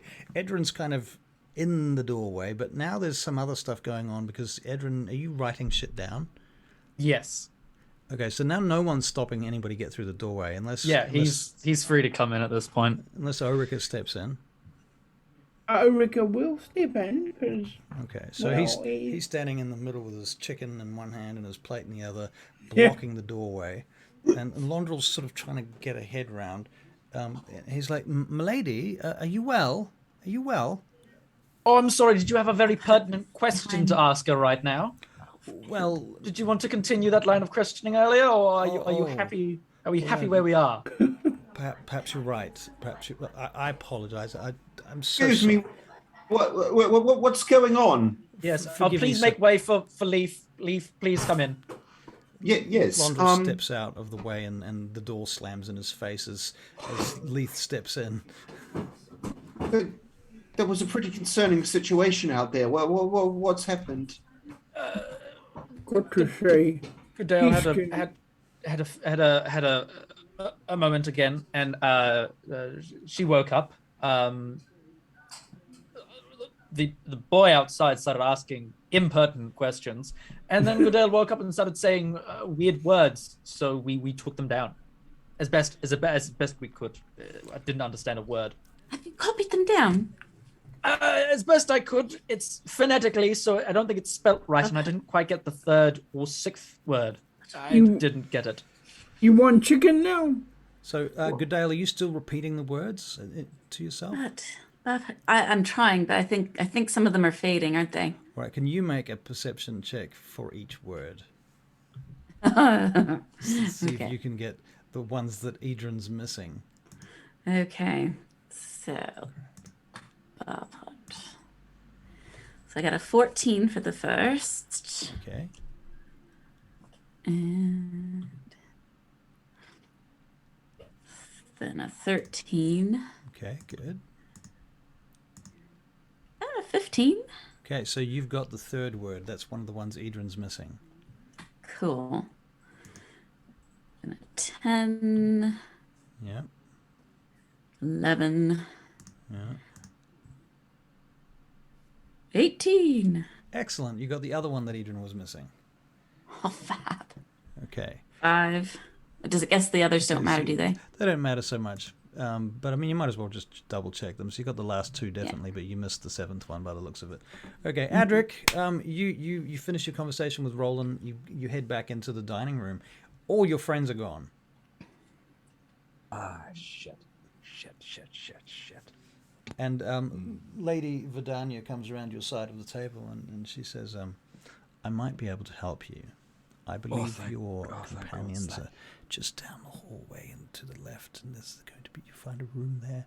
I believe Lady Gudael Thank you kindly. Taken a Leith turn. does not deserve you. Nobody want chicken. I'd like some chicken. You're not there. Different rooms. All right. So Adrik, you head on down, and next thing you know, Adrik's at the door. Dunk, dunk, dunk, I assume. Yeah. Everything all right in there? Oh, hello, Adrik. Please, I took you for someone else. Please come in. Oh, who'd you take me for? No one important. I shut the door. Okay. Well, no worries. Everything okay in here? Me stand at door. Yes, please. Thank you, Orika. So, what's going on? So Gudael is at this point trying to repeat these words over and over again. And Adrik, can you make a perception check? I certainly can, and I sure hope this goes well, because it'd be really cool if I got it. Be nice if the 12. judge gave us advantage again. Well, you could always try and get one of them audience members to give you some inspiration. So yeah, okay. So Adrik, you get a 12. Yeah.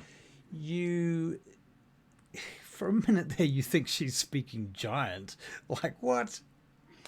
Well, I know she can speak giant, but like, Gudael, what are you saying? Babhart festing heim obsolv alf. If she's saying them that directly to me, can I translate them or not so much? Hild is the next one. Hild, Matt Hild. Diletfeld. So her pronunciation, of course, is pretty terrible. I show him my shite spelling as well. I'm like, So he's got this phonetic spelling, which is also terrible. Adrik, can you make a perception check or an investigation check to see if you can figure out what she's saying? You can have advantage because you've got two of them helping you. Wow. I rolled it twice because I want maybe I'd get like more than 20 and I'd have a vision myself. Right. But no, it was a 20 on that investigation. All right. So you are able to decipher the entire 9 words. Yeah, this is giant. That's temple, fortress. Edryn, your handwriting is terrible. Home, up, the silver, elf, mother, and this is a tricky one because this was how giants would govern themselves, and it doesn't directly translate nicely into common because their morality is different, but closest we've got to Matt is honorable, and here is done it fair. That's a gate journey. Gate journey. Where did you see these? Oh, Wolfskin. Somebody redeemed inspiration. Ah, hell yeah. Orson redeemed inspiration. Okay. So when do you want to use... So you've got an inspiration point, and I assume, Orson, that you were giving that to Adrik. Is that right? If you're in front of your keyboard. Hell yeah. 200 more points for my redeem. Haha. Okay, cool. Okay, so Adrik, you've got an inspiration. You can use at any point. Okay. The warmth of human kindness. Yes. Thank you, Orson D. Thank you very much. Okay. So you've got these 9 words. What are you making of them? They were written around an archway, Adrik. It looked like a giant's temple. It was quite beautiful. These. Did it look anything like the reliquary where we saw all the dead giants under Vaingate? No, it didn't have a undergroundish sort of feeling. It felt quite lunar, actually. Celestial. Any chance it was that there floating temple moons? I did wonder that. I can't be sure. So something good to keep in mind. Well, what do you reckon these are all for? I mean, like, if I were to hazard a guess, silver feels like that their sword we found. Well, what the hell do I know? The sword we found. Hey. I was wondering if it had anything to do with the silver dragon we met, but... That's much better, actually. That's a much closer possibility. Only because she is tied to a gate.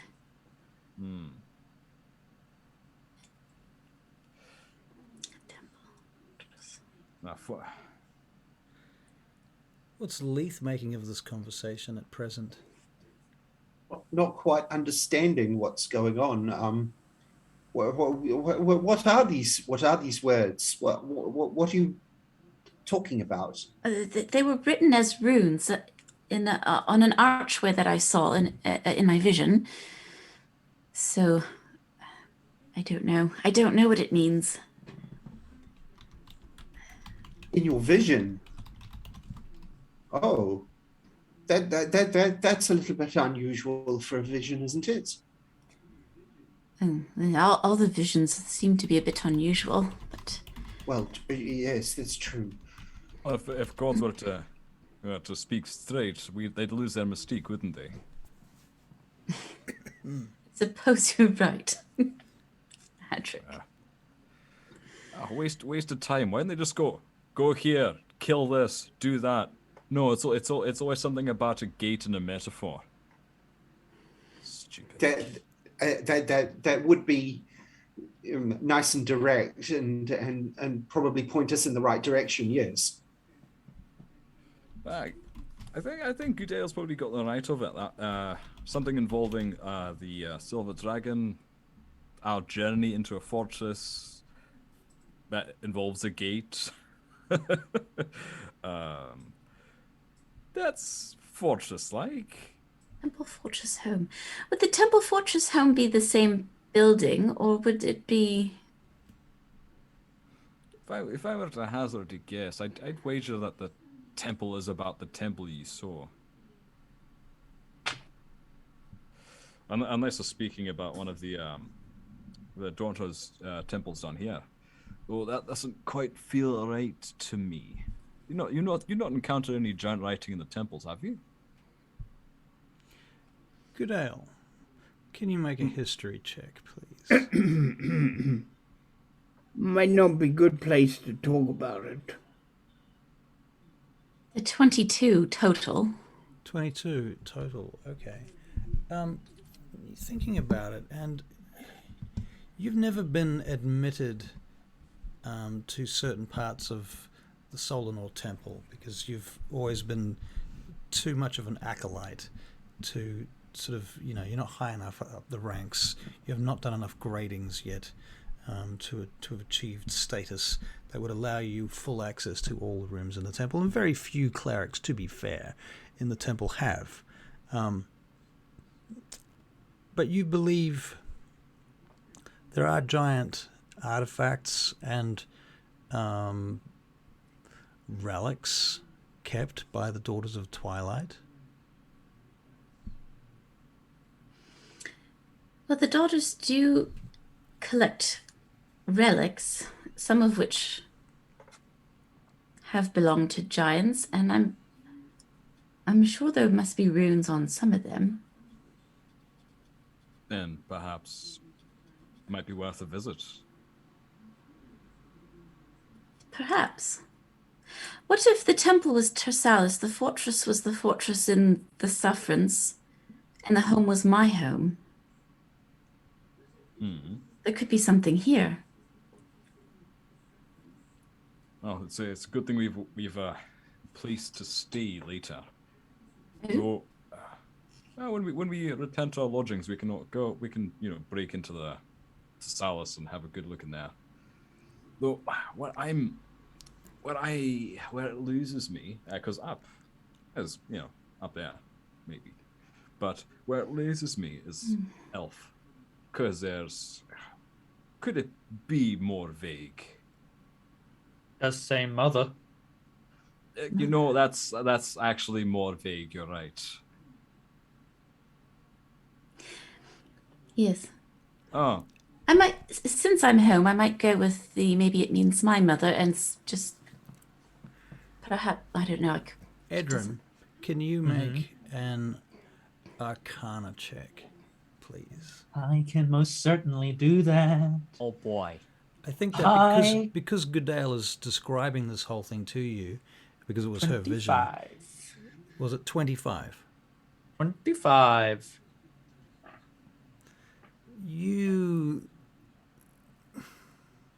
Have you studied the giants, the histories? I feel like it would have come up at some point. I mean, like they're basically like the epics of the world, right? So at some point it would have probably not in depth and like niche sections of giant history, but Right. areas. Okay, well, it might be that these words are not meant to be taken either entirely literally, or maybe they're together. The whole is greater than the sum of its parts. Hmm.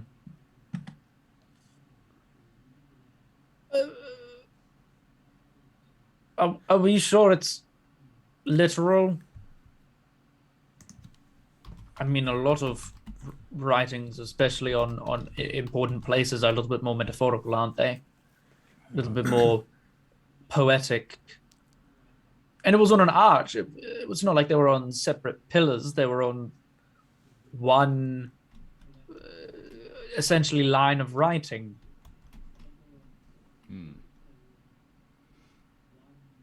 No, that's a good point. Why can't things just be spoken plainly? This here is the temple to the mother. Go throw your silver coins into the bowl. Something. Temple Fortress Home up. Silver Elf Mother. Honorable Gate Journey. Gate journey. That seems about right. That does rather sound like they've been put in a particular order, doesn't it? Like a sentence structure. Just missing some. Silver Elf Mother. It feels like it's likely speaking about then our first guess, which is the temples up above, and what's her name? Sehanine Moonbow. She could be the Silver Elf Mother. With a fortress temple home that is up. Now, the easy part. Now we fly up there.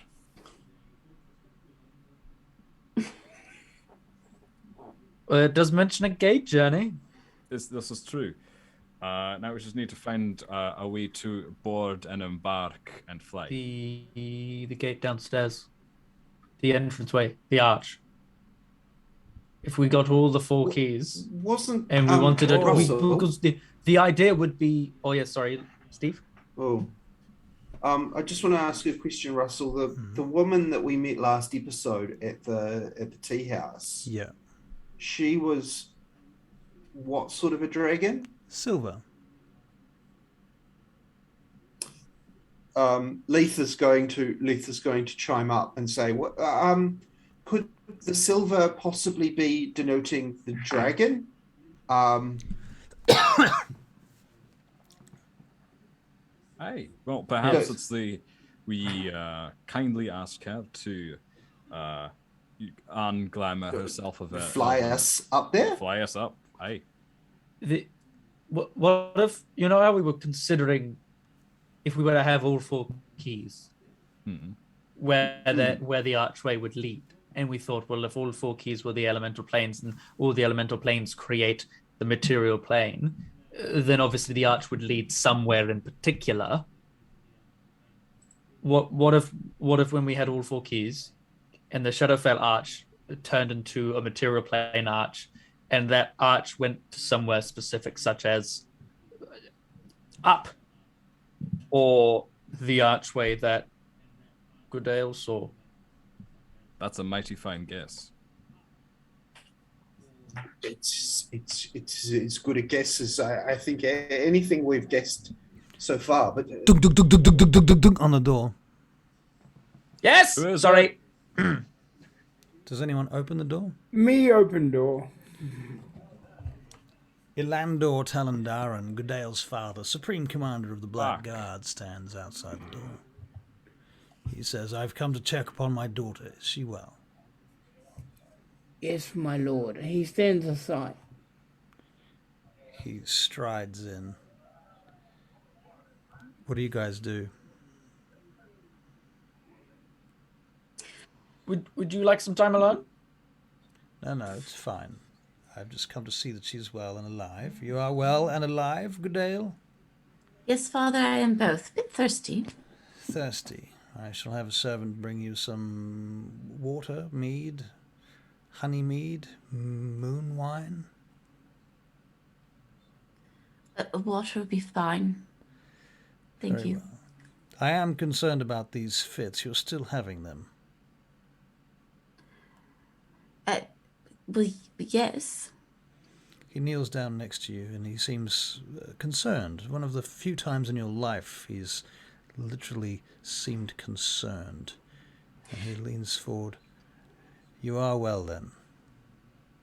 Yes, Father, I'm well, and please don't worry. At Temple, I've learned to embrace the fits. They don't scare me anymore. Well, that is good to know. My concern is not so much that as will this be a problem for your future marriage? Naturally. I'm Right. certain that these fits are as much an inconvenience for Gudael as they are to your pockets. He looks at you, Adrik. Excuse me? I'm certain that these fits of Gudael's are as much an inconvenience for her as they are to you. I'm sure she'd rather be well free of them. Yes. Well, I have been looking into some therapies, if you are interested in partaking. No, I'm fine, Father. No, it's fine. I'd rather not. Yes, well, perhaps you would rather not, but the family, in the long run, will suffer if you are not married as soon as possible to this young lad. Yes, young. He is rather young. Yes, Is he that is not the concern. He will not always be young, and the difference will dissipate quickly. You are elves. You shall live a very long and fruitful existence, no doubt. The point is, the Ariasis are heroes of the Second Age.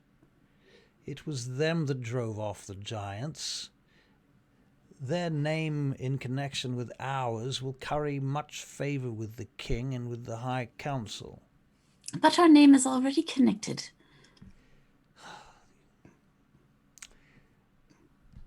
Be well, Gudael. Be well.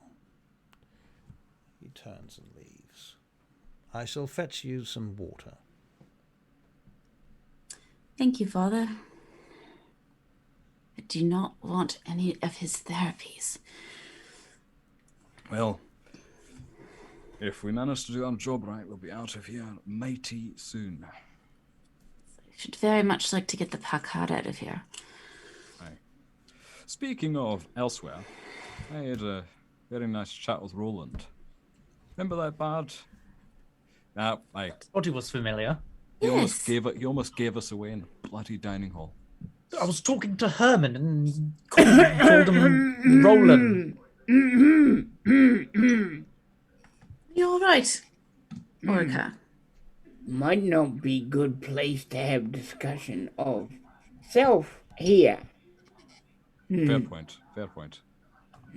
That's Orika has a good point. We should make nice while we're here, and then go somewhere where we can talk.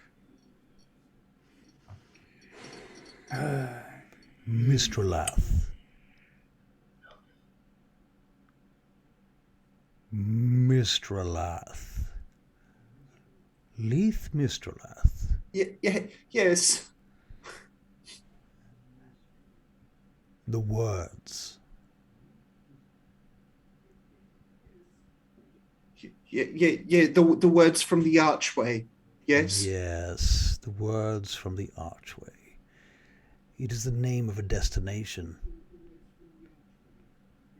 They become the words of a destination. Yes. I These are the ancient portal stones. The ancient portal stones. These sigils are the code for a specific destination. Sigils are the code for a specific destination. Leith is saying this out loud as he has the vision. Tozen the unicorn dissipates. The last thing you see is his black fur slide back out of your consciousness, and the tip of his horn pulls back past your face. Edryn, did you catch that? I did, yes. Ancient portal stone for specific destination. Yes, the words have specific meaning for the portal stone, I believe.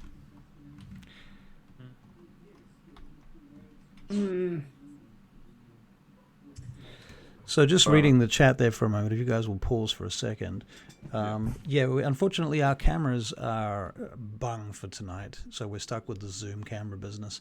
But I'll just go through everybody again. If you can raise your hand, players, as I point to you. Edryn Montcoff. That's Max Easy. Human Wizard. Adrik Fogdar, played by Michael Bates. A Dwarven Rune Knight, a type of fighter. He uses a big hammer and wears lots of armor. Lots of full plate armor these days, recently purchased. Orika. That is Barry Te Hira, currently scoffing his chicken bones by the looks of it.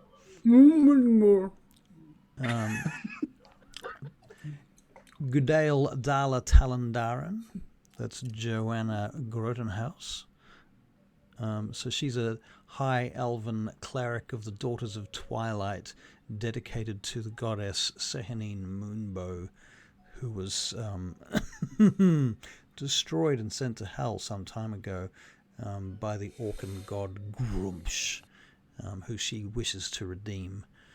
And at the bottom of my picture, I have Steve Austin playing Leith Mystralath, the lithe and young wood elf celestial warlock, and his patron is in fact a black unicorn called Tozen, who occasionally just talks to him. That's what was happening a moment ago. So hopefully that explains some of that business. Right. So you're all in this quiet chamber. Gudael's awake. Lord Talandaran has left you alone once again. But there is another knock at the door, but this time it's servants with refreshments. And they've also got a bunch of like trestle table that they come in with some of the leftover food and what have you from the feast. And they bring it in. Some refreshments, lady, gentlemen. They put them there and they retreat and close the door behind them. So is that the party over then? Oh, it wasn't much of a party. Actually, let's finish up here and bugger off.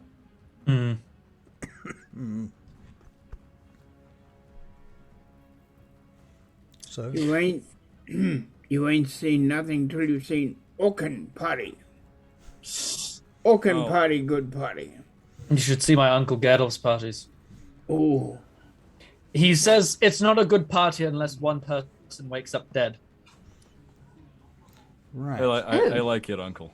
How that a good party? It means you drank yourself silly.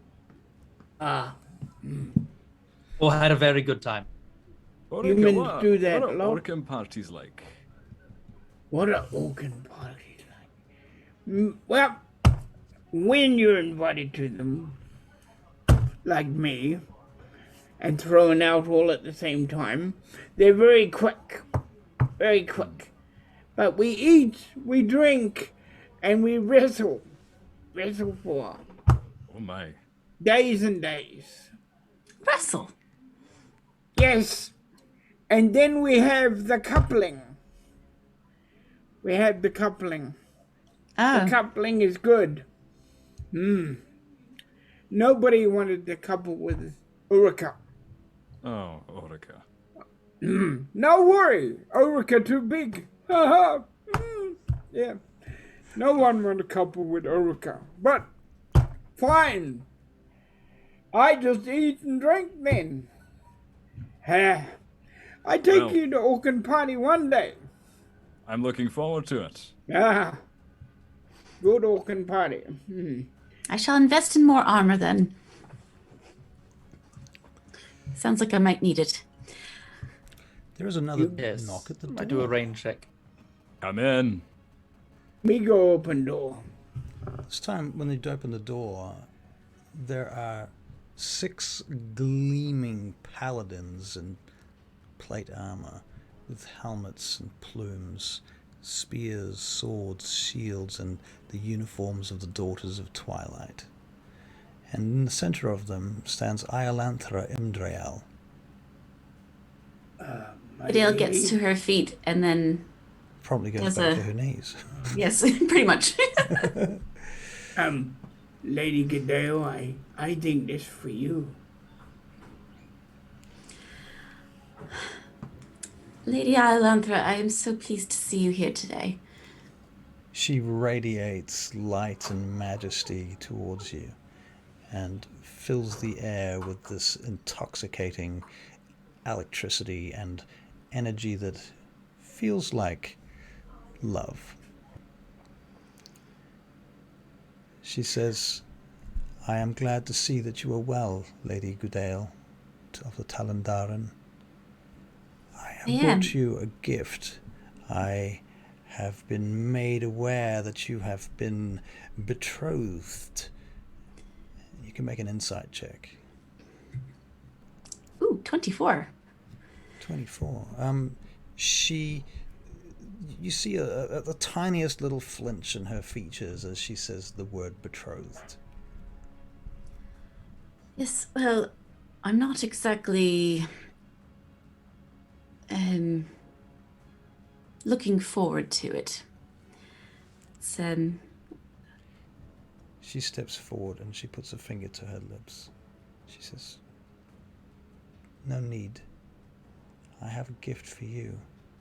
Something that you will require in the future. And it is from the Order. all right. So Gudael's soaking in all this love energy, just like feels like a balm, and she's also filled now with intense gratitude because she knows whatever's coming from the Order has to be a good thing, and she feels quite honored before she even knows what it is. She steps to the side, and behind her there are 4 clerics who come forward with a large box, and they come into the room where you are and place the box on the bed where you were laying minutes ago. It's got latches on the side of it. It's this huge wooden box with carvings inlaid into the top of it. Leith, can you make a perception check? Adrik, can you make a perception check? Perception. Edryn can make a perception check. Gudael. Nat 20. Nat 20. 18. 18. Okay. Adrik, you notice giant runes carved into the box. Leith, you notice an image of a mystical unicorn carved into the box. Edryn, you see a scene that looks somehow familiar, but you can't quite put it together. What did you say your number was, Edryn? 10. 10, yeah, and it's not quite gelling for you. There's something familiar there, but Orika, you want to make this check? It's sort of more of a mystical, magical check, but Why not? I might have heard of it or seen it sometime in my life. maybe. All right, let's do a check for you anyway. I listen to stories and crap. That's true. I listen to stories and crap. Stories and crap. Okay, an 18. All right. I'm not honestly sure what Orika is going to notice here, but I'm going to think about it. Oh, I actually do know exactly what it is. It's the Eye of Grumpsh. And the Parkard stone striking the moon and smashing it into 7 pieces is carved on the outside of this box. This moment where Parkard crashed into the moon, this eldritch comet built by this evil god of the orcs, or at least that's how he's been portrayed to you your whole lives, except for Orika, because he's half organ. This evil eldritch comet that was sent to destroy the world some 30,000 years ago strikes the moon and blasts it into 7 pieces. And now the world has 7 main primary moons. And the moon itself was once this flying, floating temple, this architectural piece built by giants hundreds of thousands of years ago. And that's what's carved on the front of this box. So each of you will get some element of that immediately. But Leith, you're surprised to see this unicorn parked in one of the corners. Each of these corners of the picture has like a guardian. These 4 guardians. There's a dragon, there's a unicorn, and a couple of creatures you don't really recognize.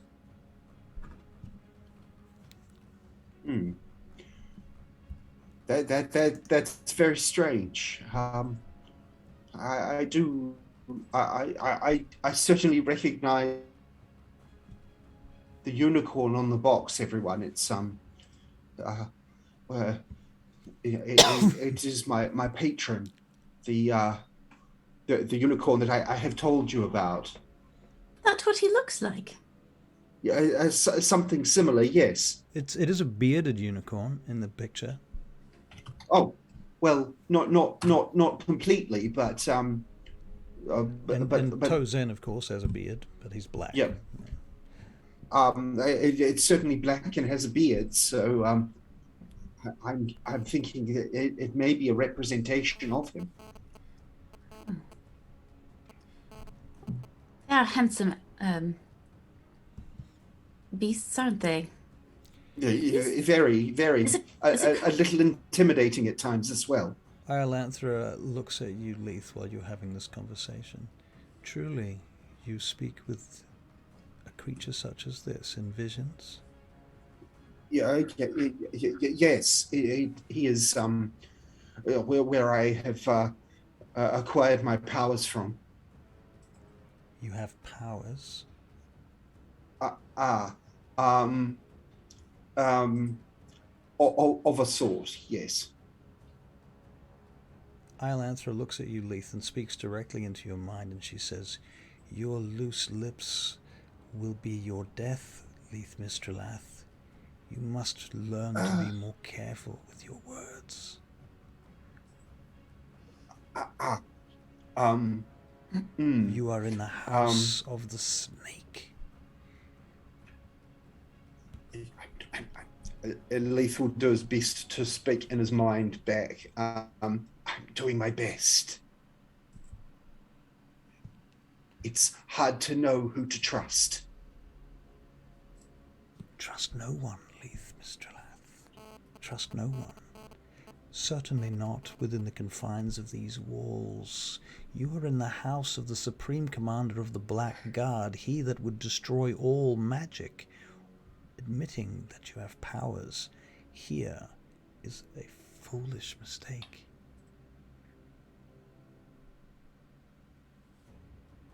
I do not wish to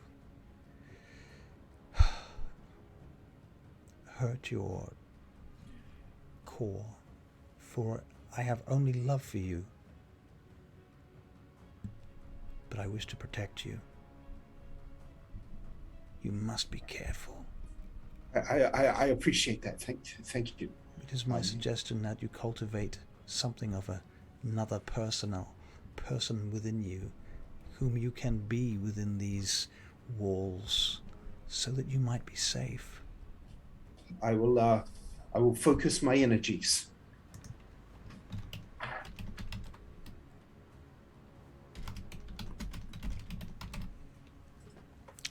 Very well. Iolanthra, this looks beautiful.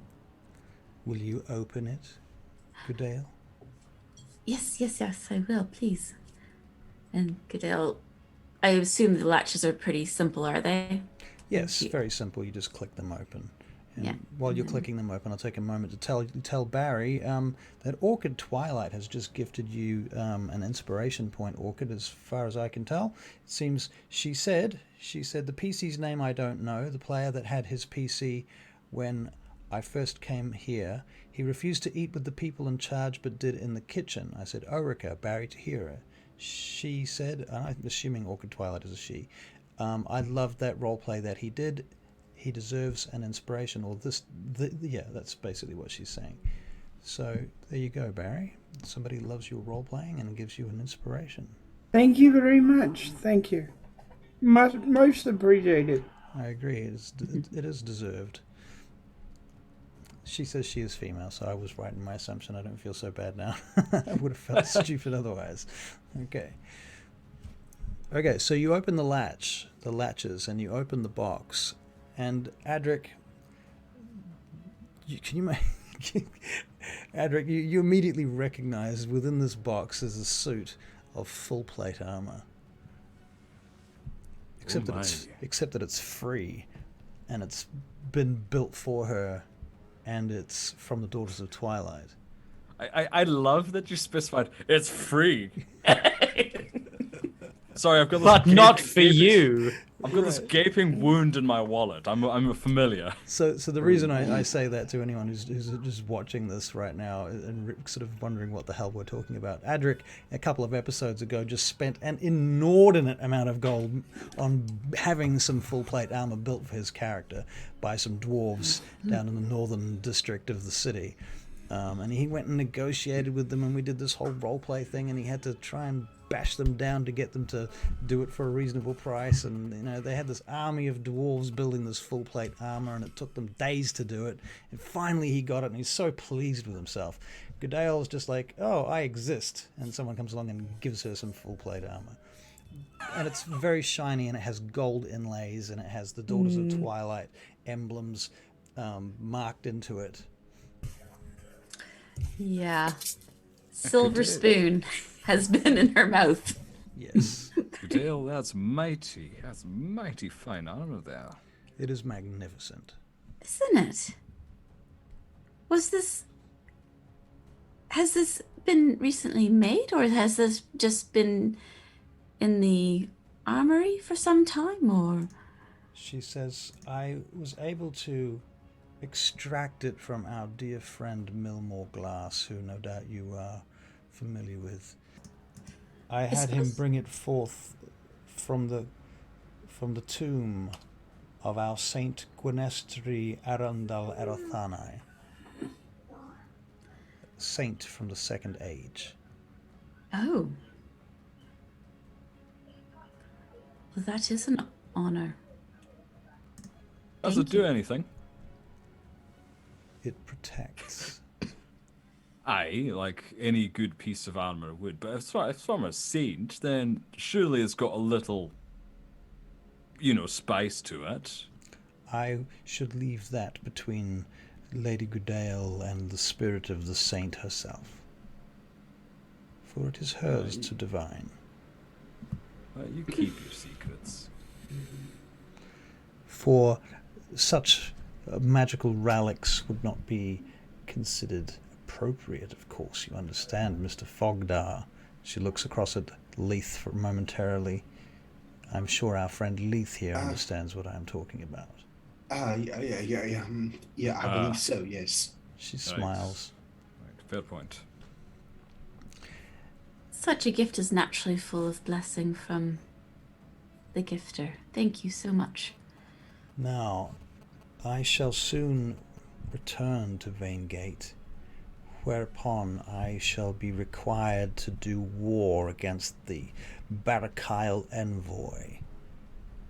I ask if this is a time in which you will join us, or do you have other concerns upon your mind? We have a small mission, and then I would very much like to join you. Out of curiosity, yes. I've had some news from a correspondent, but the potential whereabouts of Queen Claresca. A rumor, of course. Now, he said there was equal chance she may have perished, or that she could have returned to Scartabel. Scartabel, like much of the north, is in ruins at present, burning. It is my understanding that as we speak, armies from Dagdagial cross the Kogasiaks in the south. They have come under fire from the peoples of Charasith and Zamradiel, who have sent chariots to stop them. There has been some conflict, but the Dagdagiel forces, with the bolstering of magics from Barakail, have been most resilient and have continued northward. When they reach Thantafaxath, this will be a telling point. If the mages of Thantafaxath side with the Barakail, there will be serious trouble. If not, perhaps they will be allies to us. I should like to see your house, and she looks at you, Gudael, take this opportunity to choose to assist Vaingate, for if Vaingate falls, I fear that Sidariel Tularathian, the realm of the elves, too, will fall. If not, take heavy losses from these incursions, for I fear the Dagdagial, the Empress of Doors, will not stop.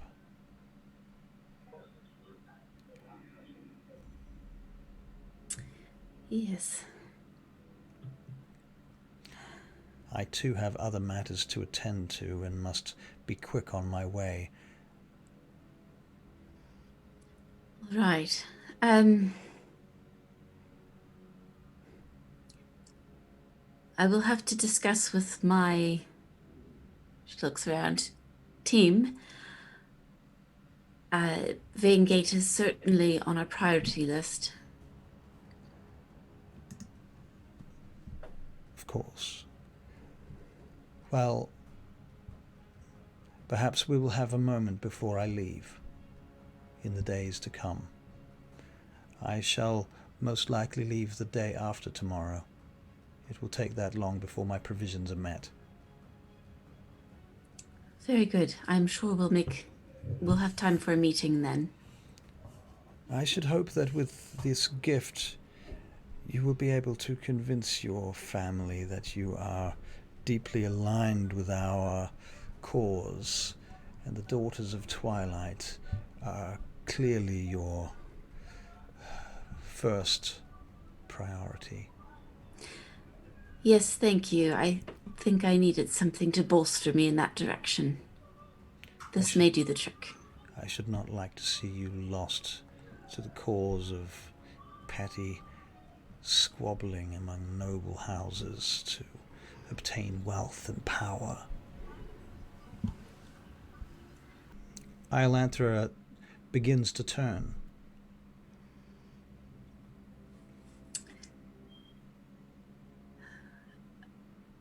And that's it? She throws her cloak over her shoulder, and her guards, her platoon of guards, all salute you and turn on their heels, and they head off.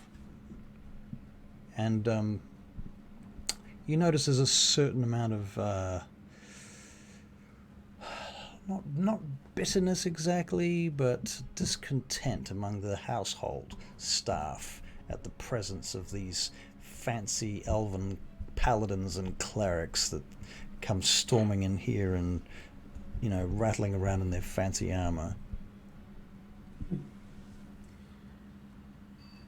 Adrik, would you help me? I would like to try on my new gift and perhaps remind the household who I am. Ah, spectacular. Well, let's get you in it then, shall we? Yes, thank you. Dressing montage. Right, montage. Right. Orika turns around, covers his eyes. I'm sure there's no nudity in this. Yeah, it's all going on over the top of your clothes, pretty much. So, yeah. Okay. Very good. So you spend about 15 minutes donning this stuff. Probably only 10 minutes, to be fair. I think there's actually rules in the game for how long it takes to don armor. I think it is about 10 minutes. Typically, in real life with full plate, you would need someone to assist you. That's why, knights have squires.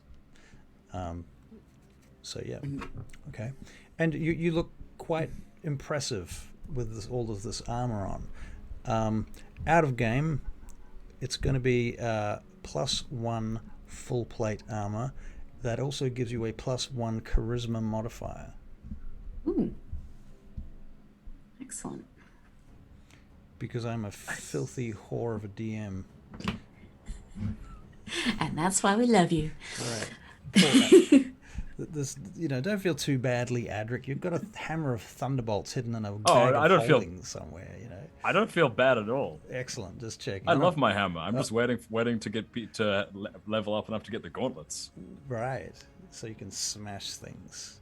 Yeah. Excellent. All right. Cool. All right. So what are you guys doing next? You were left alone at last, and the party seems to have died down. All of the guests have pretty much left now. If there's anyone you wish to seek out and speak to, you can. Now's a good time, such as Aylar or... Shall we go to the dining room? All right, you go to the dining room and you see your father is still sitting at one end of the table with his cronies. Drayli Ariasis and Erivan, the gaunt one. Your mother seems to be absent. Aylar is sitting with Herman Pormgartner playing dragon chess and beating him soundly at it, I might add. So I march a bit ceremoniously over to Dad's side of the table. And he stands up. What is this? This is a gift from my patron at Temple Tarsellis. It's rather fetching, don't you think, Father? She reminded me. And seems to be a little bit irritated. You just sense his irritation. Your psychic sense is just telling you that he's irritated. Either that or you're projecting his irritation because you expect him to be irritated. Very much so. Right. I see. This was given to you by Solanor Temple, was it? It was. It seems we are in great need at the moment of people to fortify Vaingate and other areas of the world, I'm sure you know. I would like to take it for a test drive. And where's that fiancé of mine? He's gone home with his father. Home with his father, of course. It's late, Gudael. People tend to be heading towards their homes at this time of night. I see. Do you wish that I recall him? Should I send a messenger so that he may come and see you in your fancy gilded... No.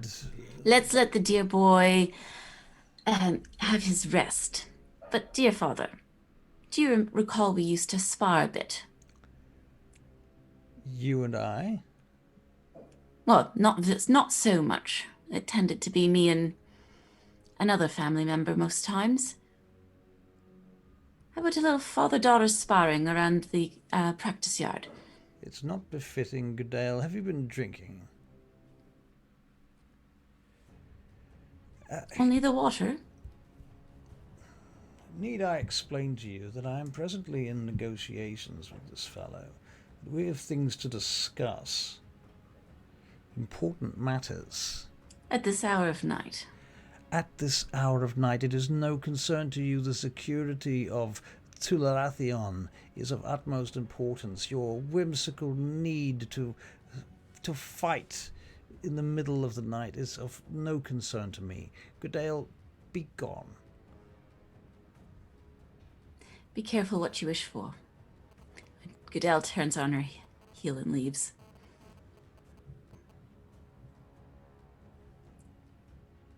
Orika just goes with her. The last thing you hear as you're leaving the room is Erevan trying to ply some favor from your father, and him slimily giving him all of his fancy titles. Lord Ilandor, Othamar Talandaran, Verdant Knight of the Seven Moons, Grand Tribune, Archon of the High King, Companion of the Stars, Supreme Commander of the Black Guard. I urge you to follow these edicts, and you basically at that point you're out of there. Verdant Knight of the Seven Moons.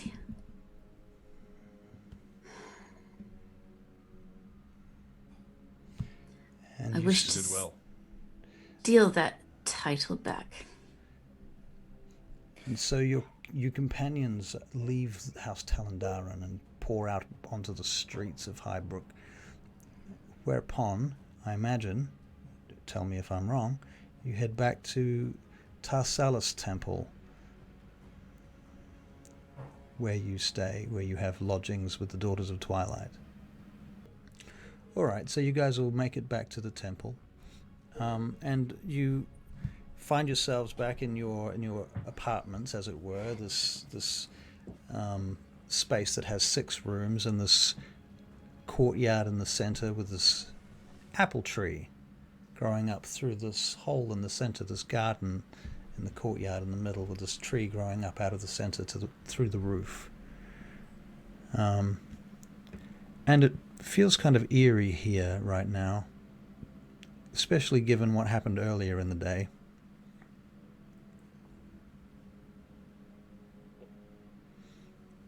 Everybody's quiet. Me think, anybody mind me saying something? You don't need to ask for our permission, Orika. Sorry, old habits die hard. That's all right.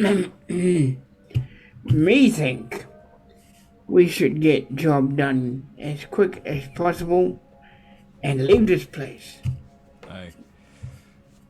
Me feel like darkness closing in real soon and real fast. You understand what I mean? Dal, let's give your old man a reason to come spar with you. I would like to give him a reason, for sure. He does not see me as anything. Me know what that is like. It's not a good thing all the time, but sometimes you put it to use. Put it to use. Make it handy. Make it a good weapon. Yes, Orika, you're probably quite right. Now listen. What our plan? We must have a plan. Let's focus on one plan at one time. At this stage, following our chat with the Red Guard leader, it was to send a letter of request to go visit Ren and give him a little keepsake so we could visit him later. The letter has been sent. Letter has been sent. You have no answer yet? No, I believe it was sent earlier today, so I have not seen a reply as yet. Good. Good. Leith. Got to leave love life behind. Yes, I'm sure she'll understand. Got to get head out of clouds and get to work. Yes. Well, of course. The group is my priority. Absolutely. Me know, being young, first woman, the joining, good. But not let go to head. Okay. Not let go to head. Not. Me rephrase that. Never mind. But keep head on shoulders. Right. Yes, I understand it in all or both regards. What you're meaning, and thank you. I'm quite sorted. Don't worry, I'm still with you. Good. And Orika, hmm? you disappeared at a rather interesting time of the night, just after my mother left the room. Mm-hmm. Is there, anything you wish to disclose at this point? Have to wait for this point to disclose. Now, you must go talk to Mother. Yes. And my lady, There is a ding on the bell at the door. there is a ding on the bell at the door. I will go and answer it. Go and answer the door. A female figure, hooded, stands in front of the door. Yes. She says, I'm here to speak with Lady Talandaran. Lady Talandaran, someone for you. Can I detect magic, please? He steps aside. Cast detect magic? Please allow her in. Oh.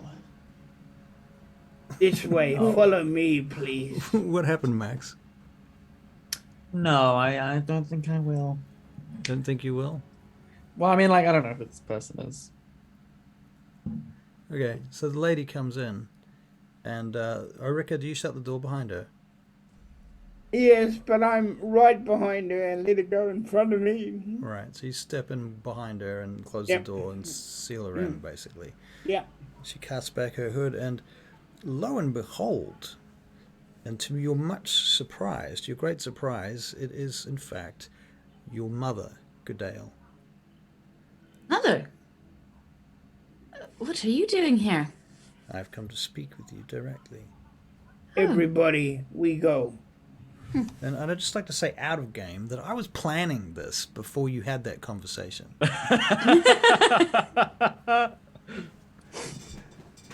So there. I'm not cheating.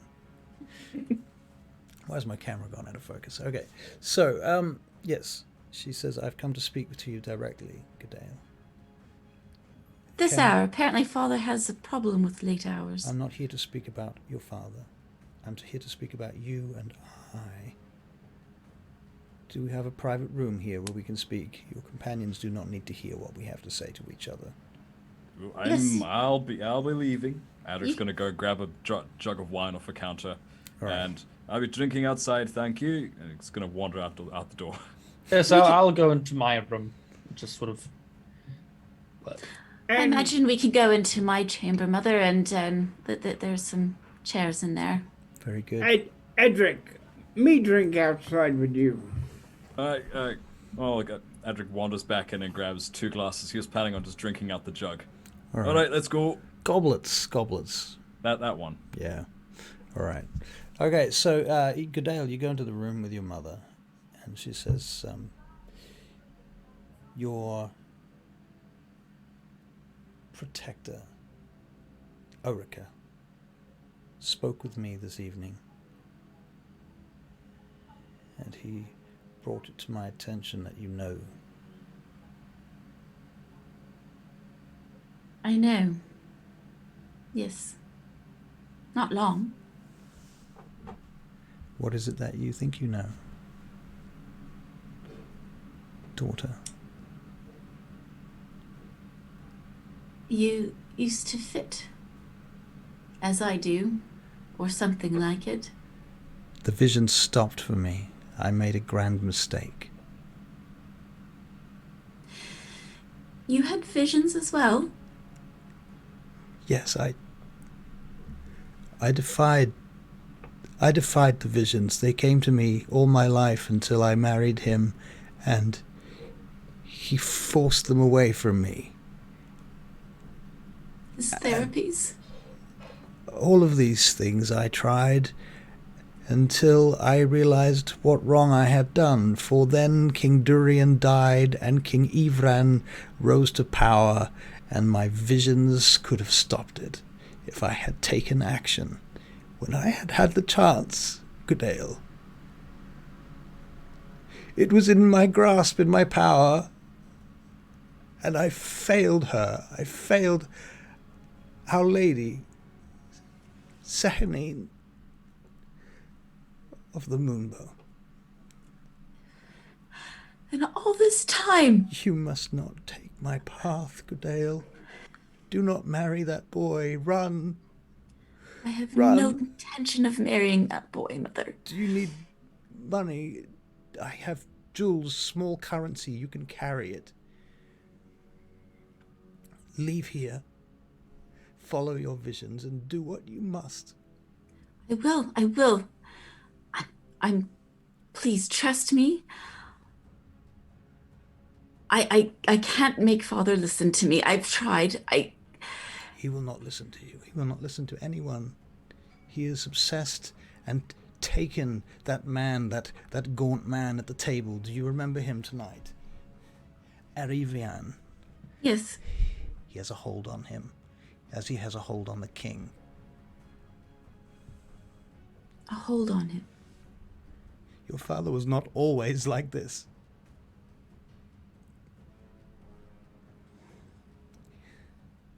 You must follow your visions, and I will see what can be done to redeem your father and our family. It is too late for Ren. No, it's not. It's not too late for Ren. It can't be. How could you... Oh, Gudael, she just holds you.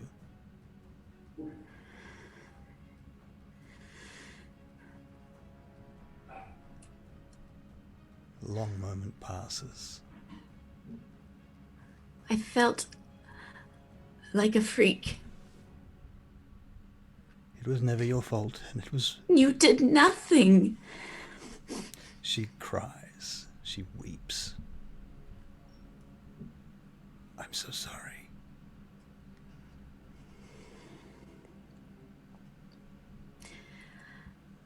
Leaving for the Daughters of Twilight was the best thing I ever did. Yes. I promise you, I will not follow your path. I hope to see you again.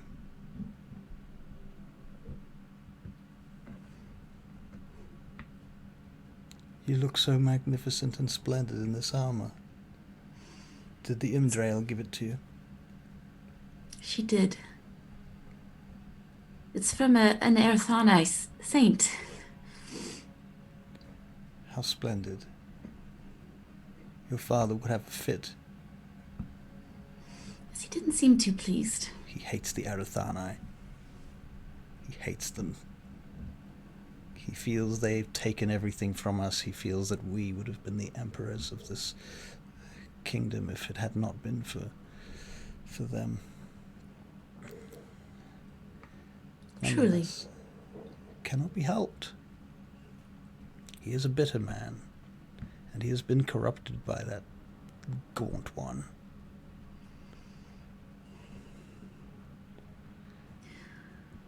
I will pray to Corlon and to Seheni Moonbow for his soul.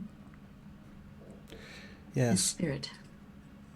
I think I have told you everything I can tell you. I think now you must go as soon as you can.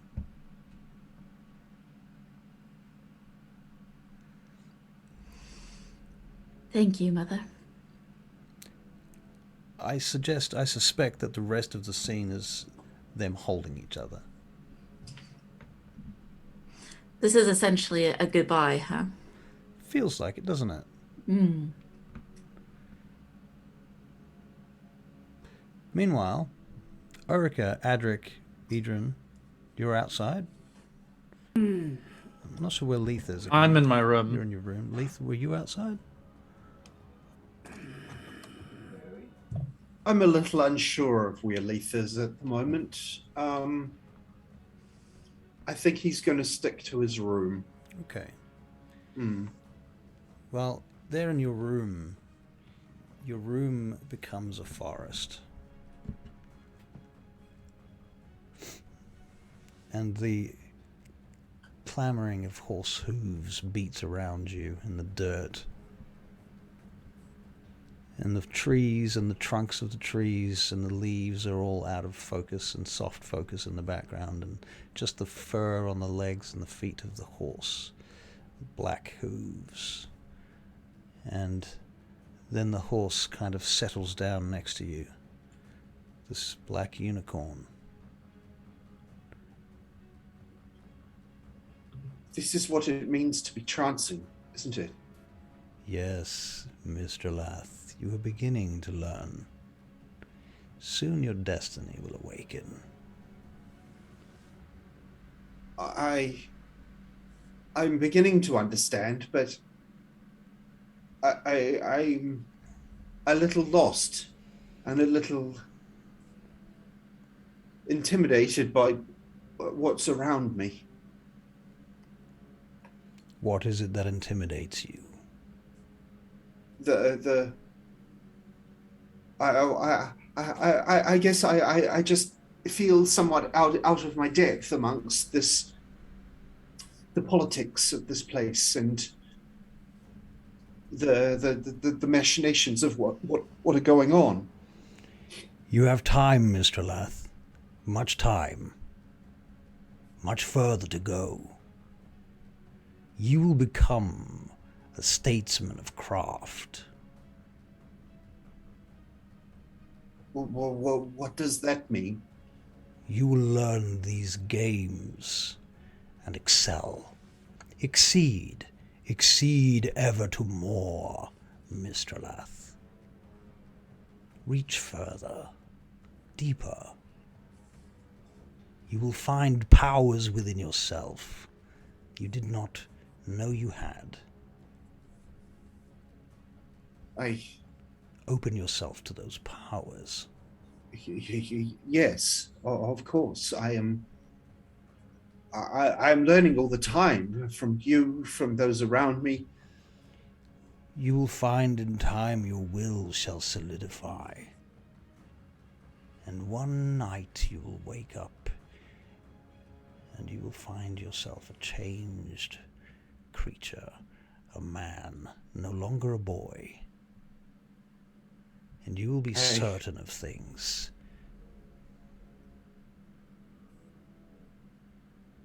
When will I know this? You'll know.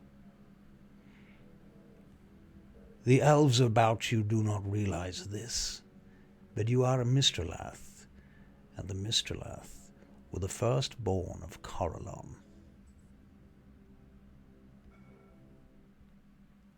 You are the descendants of the first of the primal elves.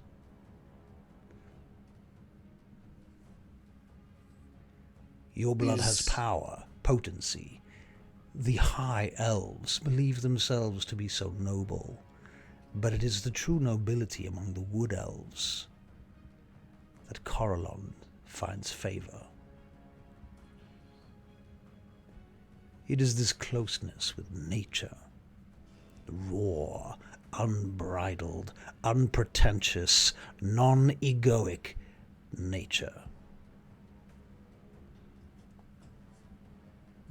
Are we heading in the right direction for what needs to happen? You wish to save Gudael's adopted brother from the sufferance. Well, that seems to have been the plan. I'm not sure if we've been perhaps a little sidetracked from that. If it can be done, you are the one to do it. Oh. You and your companions. The whole here is greater than the sum of its parts. Then I should gather them up and we leave in the morning. Lead them. Each of them is strong and powerful in their own right. But they require focus and leadership. Your half-orc friend, he can show you the ways of this leadership. You can refine them. I sense much good in him. Gudael is too close to the subject. She cannot lead here. Her emotions cloud her will. You must find the strength. Yes. Focus them. You were quite right. What is it I see in the corner of this room, leaning against the wall by the door? What is that tall structure? That wooden beam that you carry? The staff? The staff of power, Leith Mystralath. A staff of power in your possession. Who then are you? Well, rise to it. I will do my best by you and by them. Of course can. You will. Of course you will. And I shall. Tozen puts his head down in your lap and collapses onto the floor like he's resting, and he just breathes out, and you feel the heavy weight of his head and neck on your in your lap as you hold his head. As for you, what is your destiny? I have always been, but I see an end to all things. I see it now. Time in Sedarial has begun to speed up. Entropy. Soon, the world will collide with finality. This can be slowed down, but never stopped.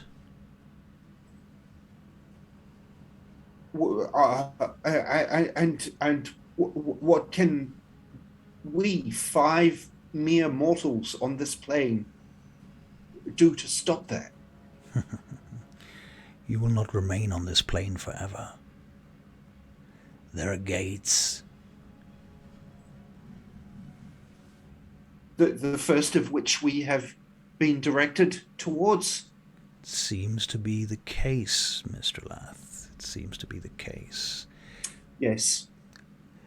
In Vaingate, in Solanor Temple, beneath the sepulchre, there is a chamber, an ancient chamber, that is the reason for the location of Solanor Temple itself. That chamber was built by giants, and within it contains an archway like the one Gudael described in her vision. So we must return to Vaingate. The Daughters of Twilight control a gateway. They seek only the coordinates of other gateways. Then they have power. They seek to build a network to connect the world again as it once was. Not just this world. See. But there is a chamber here. Speak to your dwarven friend. He knows of another. Time now Very for good. me to sleep. I thank you, my friend, and I'll pat him on the head. Okay. And he drifts away into sleep, and this vision slowly unfurls back to reality.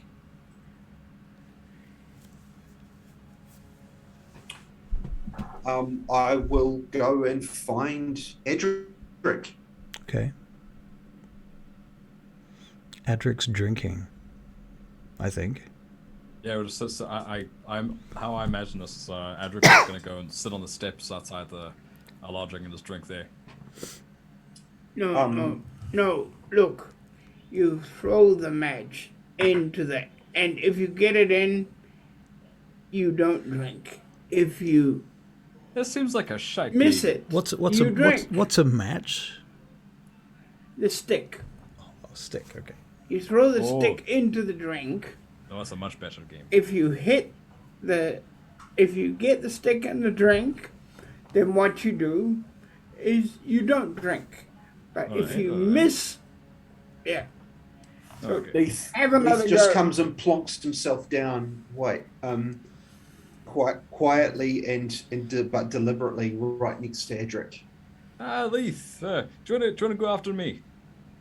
I'm And Adrik's gonna not quite feeling like drinking right now. Oh, something that bad, eh? I've just had something of a vision, of an epiphany. Aye? You know of another gate, don't you? Do I know of another gate? You've seen an archway. I mean, Milford went somewhere. Right. Yes, no, kind of.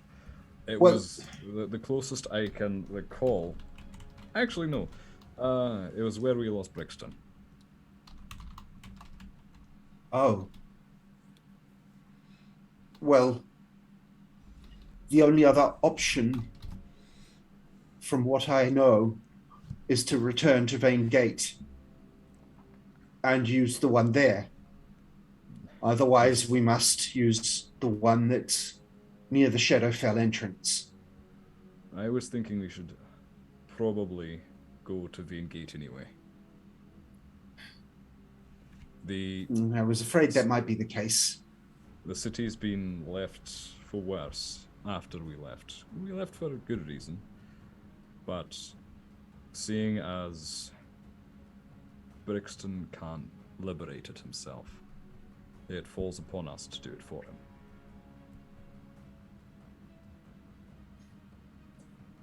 And what of Ren? Ren first, Vaingate second.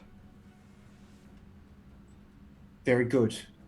We need to get our priorities straight while we're I here. believe we should do this immediately, as in at dawn. We head into the what's the name of the place? The Sufferance? The Sufferance. Yeah, certainly. But first, there's a whole ritual involved. Otherwise, we are defenseless in there. Then whatever we need to do, we must do it. Aye, in that we are agreed. The sooner the better. I'd rather Yes. be out of this city tomorrow if we could. Who do we need to talk to first? Gudael's already sent the letter. So we must wait. We must until we get our confirmation in. Then Delvaroxus will give us her blessing, sign us into the mythal, and then we go see Ren. Time is ever shortening. I know this on a greater level than you will ever know. Now, how about this? Let us. Yes, we'll get up early tomorrow, and we'll toddle up to the Sufferance ourselves. Knock on the lady's door, and go. Excuse me, can you give us your seal of approval now? There's no time.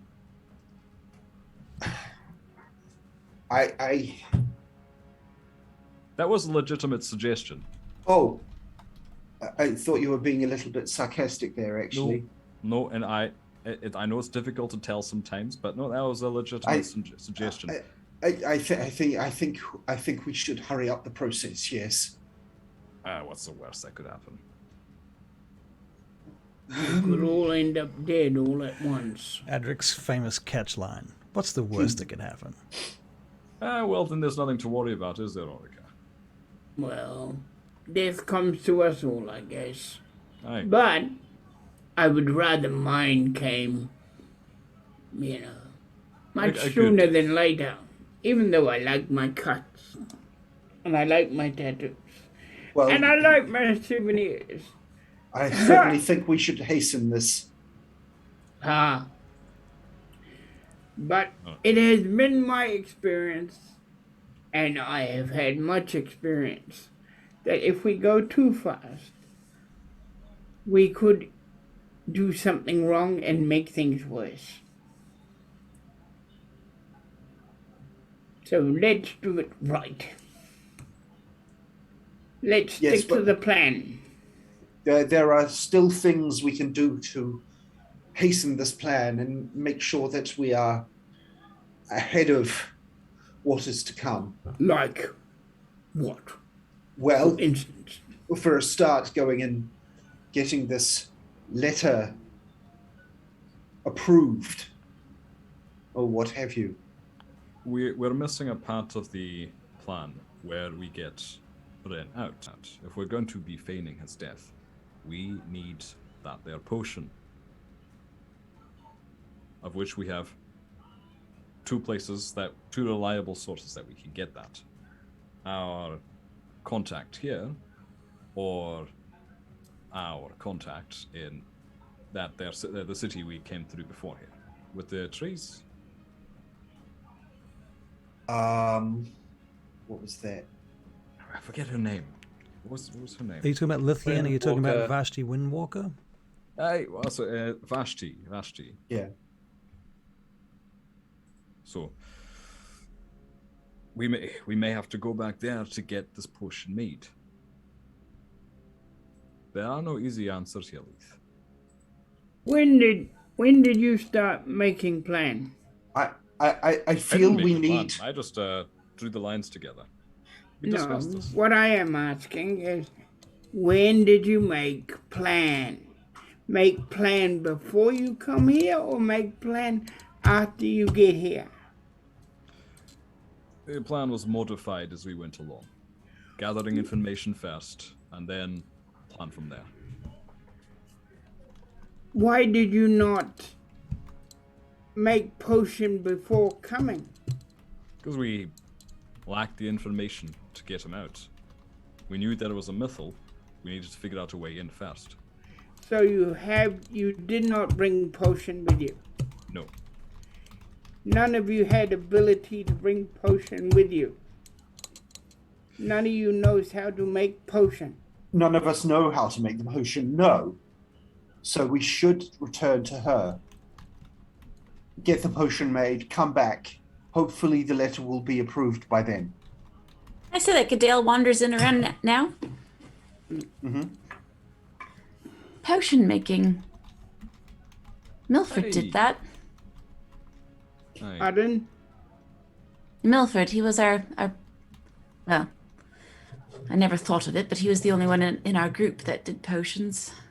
Who has got his stuff? No. I imagine that the rest of it's all upstairs in his room. Go look. Go look, see what you find. Did it not all fall into the Shadowfell with him? He didn't wear it when he was climbing because Oh. he doesn't. It makes him. Oh. It won't be. You don't climb with your equipment. True. Not that Yep. kind of. Not a bag full of equipment. Mm-hmm. He would climb with his rope and his but not with a bag full of equipment. Not with everything he's got. If he was expecting to go somewhere, he might have. No, he wasn't expecting to go anywhere, but he did. What was he expecting then? He was expecting to go down, find a key stuck under the water, and that was it. Oh, okay. Okay. Unfortunately, he found a little more than he figured on. All right. Fair enough. And if he's going underwater, he won't take his bag with him. Because it's not a bag of holding. Also, consider if we get frisked in the palace, they go, "Oi, why you got his potions?" Are you planning on getting Edryn, yeah? I could do it for you just fine. Yeah, but what I say is, have a look. That shouldn't hurt. I'll check the bag of holding. He may have left something in there that he was. I can understand that if he was literally just going to go and check to see whether there was something under the water, then he would have left stuff there. He wouldn't have, and also he's going into water, so you're not going to take anything that's not waterproof, right? No. Right. No. That makes sense. Okay. Give you that. If he had a bag of waterproof. Right. And also some of his stuff, if I recall, was left back at the apartments too, so he didn't take everything with him. There's stuff in his room still too. Yeah.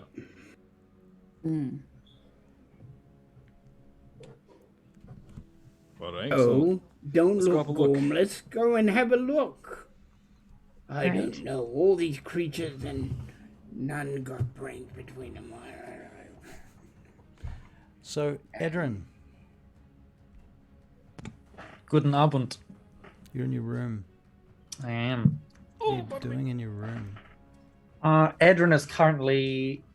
He's got the. What he has decided to call the Crown of Gloom. Crown of Shadows, rather. Right. The Erasus crown. Right. And he's kind of just holding it and looking at it. And where Adrik has added that little rune stone into it, he's rubbing it, not applying any pressure, but kind of just like fiddling with it, kind of hoping it just kind of pops out by itself, but without actually trying. And he kind of just sits there and watches the color fade from his hands around the crown and kind of loses all the warmth while he's holding it. Right. And he does that for a while, and then he makes a wisdom saving throw. Oh, he makes a wisdom saving throw. For a total... hang on. I didn't do the roll properly. I didn't add the right thing. That's a wisdom check. I should have done a wisdom saving throw. Apologies. I can just add my proficiency to it if you want to. Sure, in which case that would be a 7. Or I could use my inspiration and re-roll. That's up to you. What do you want to do? How bad could this be? How bad will you need the inspiration later? I don't know. Do we let the audience decide?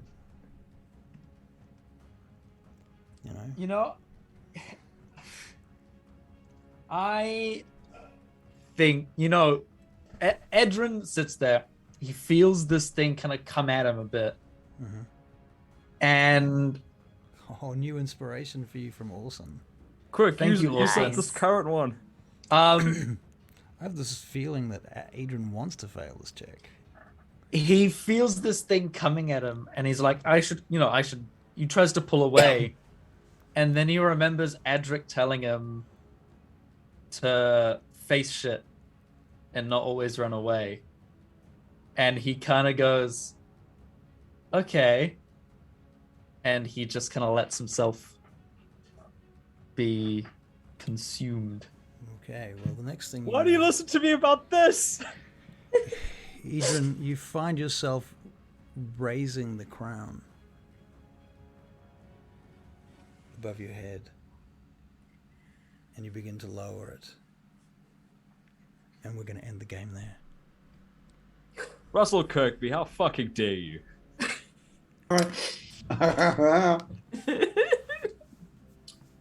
Oh, you drama. God damn, now I have to wait a week. Yeah. That gives me a week to figure out what the hell the crown does.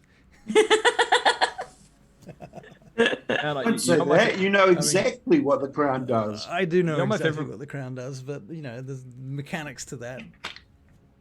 I wonder what would happen. I wonder what would happen when I take off the thing and add the ruby to it that it was found with. Like, does that boost the power?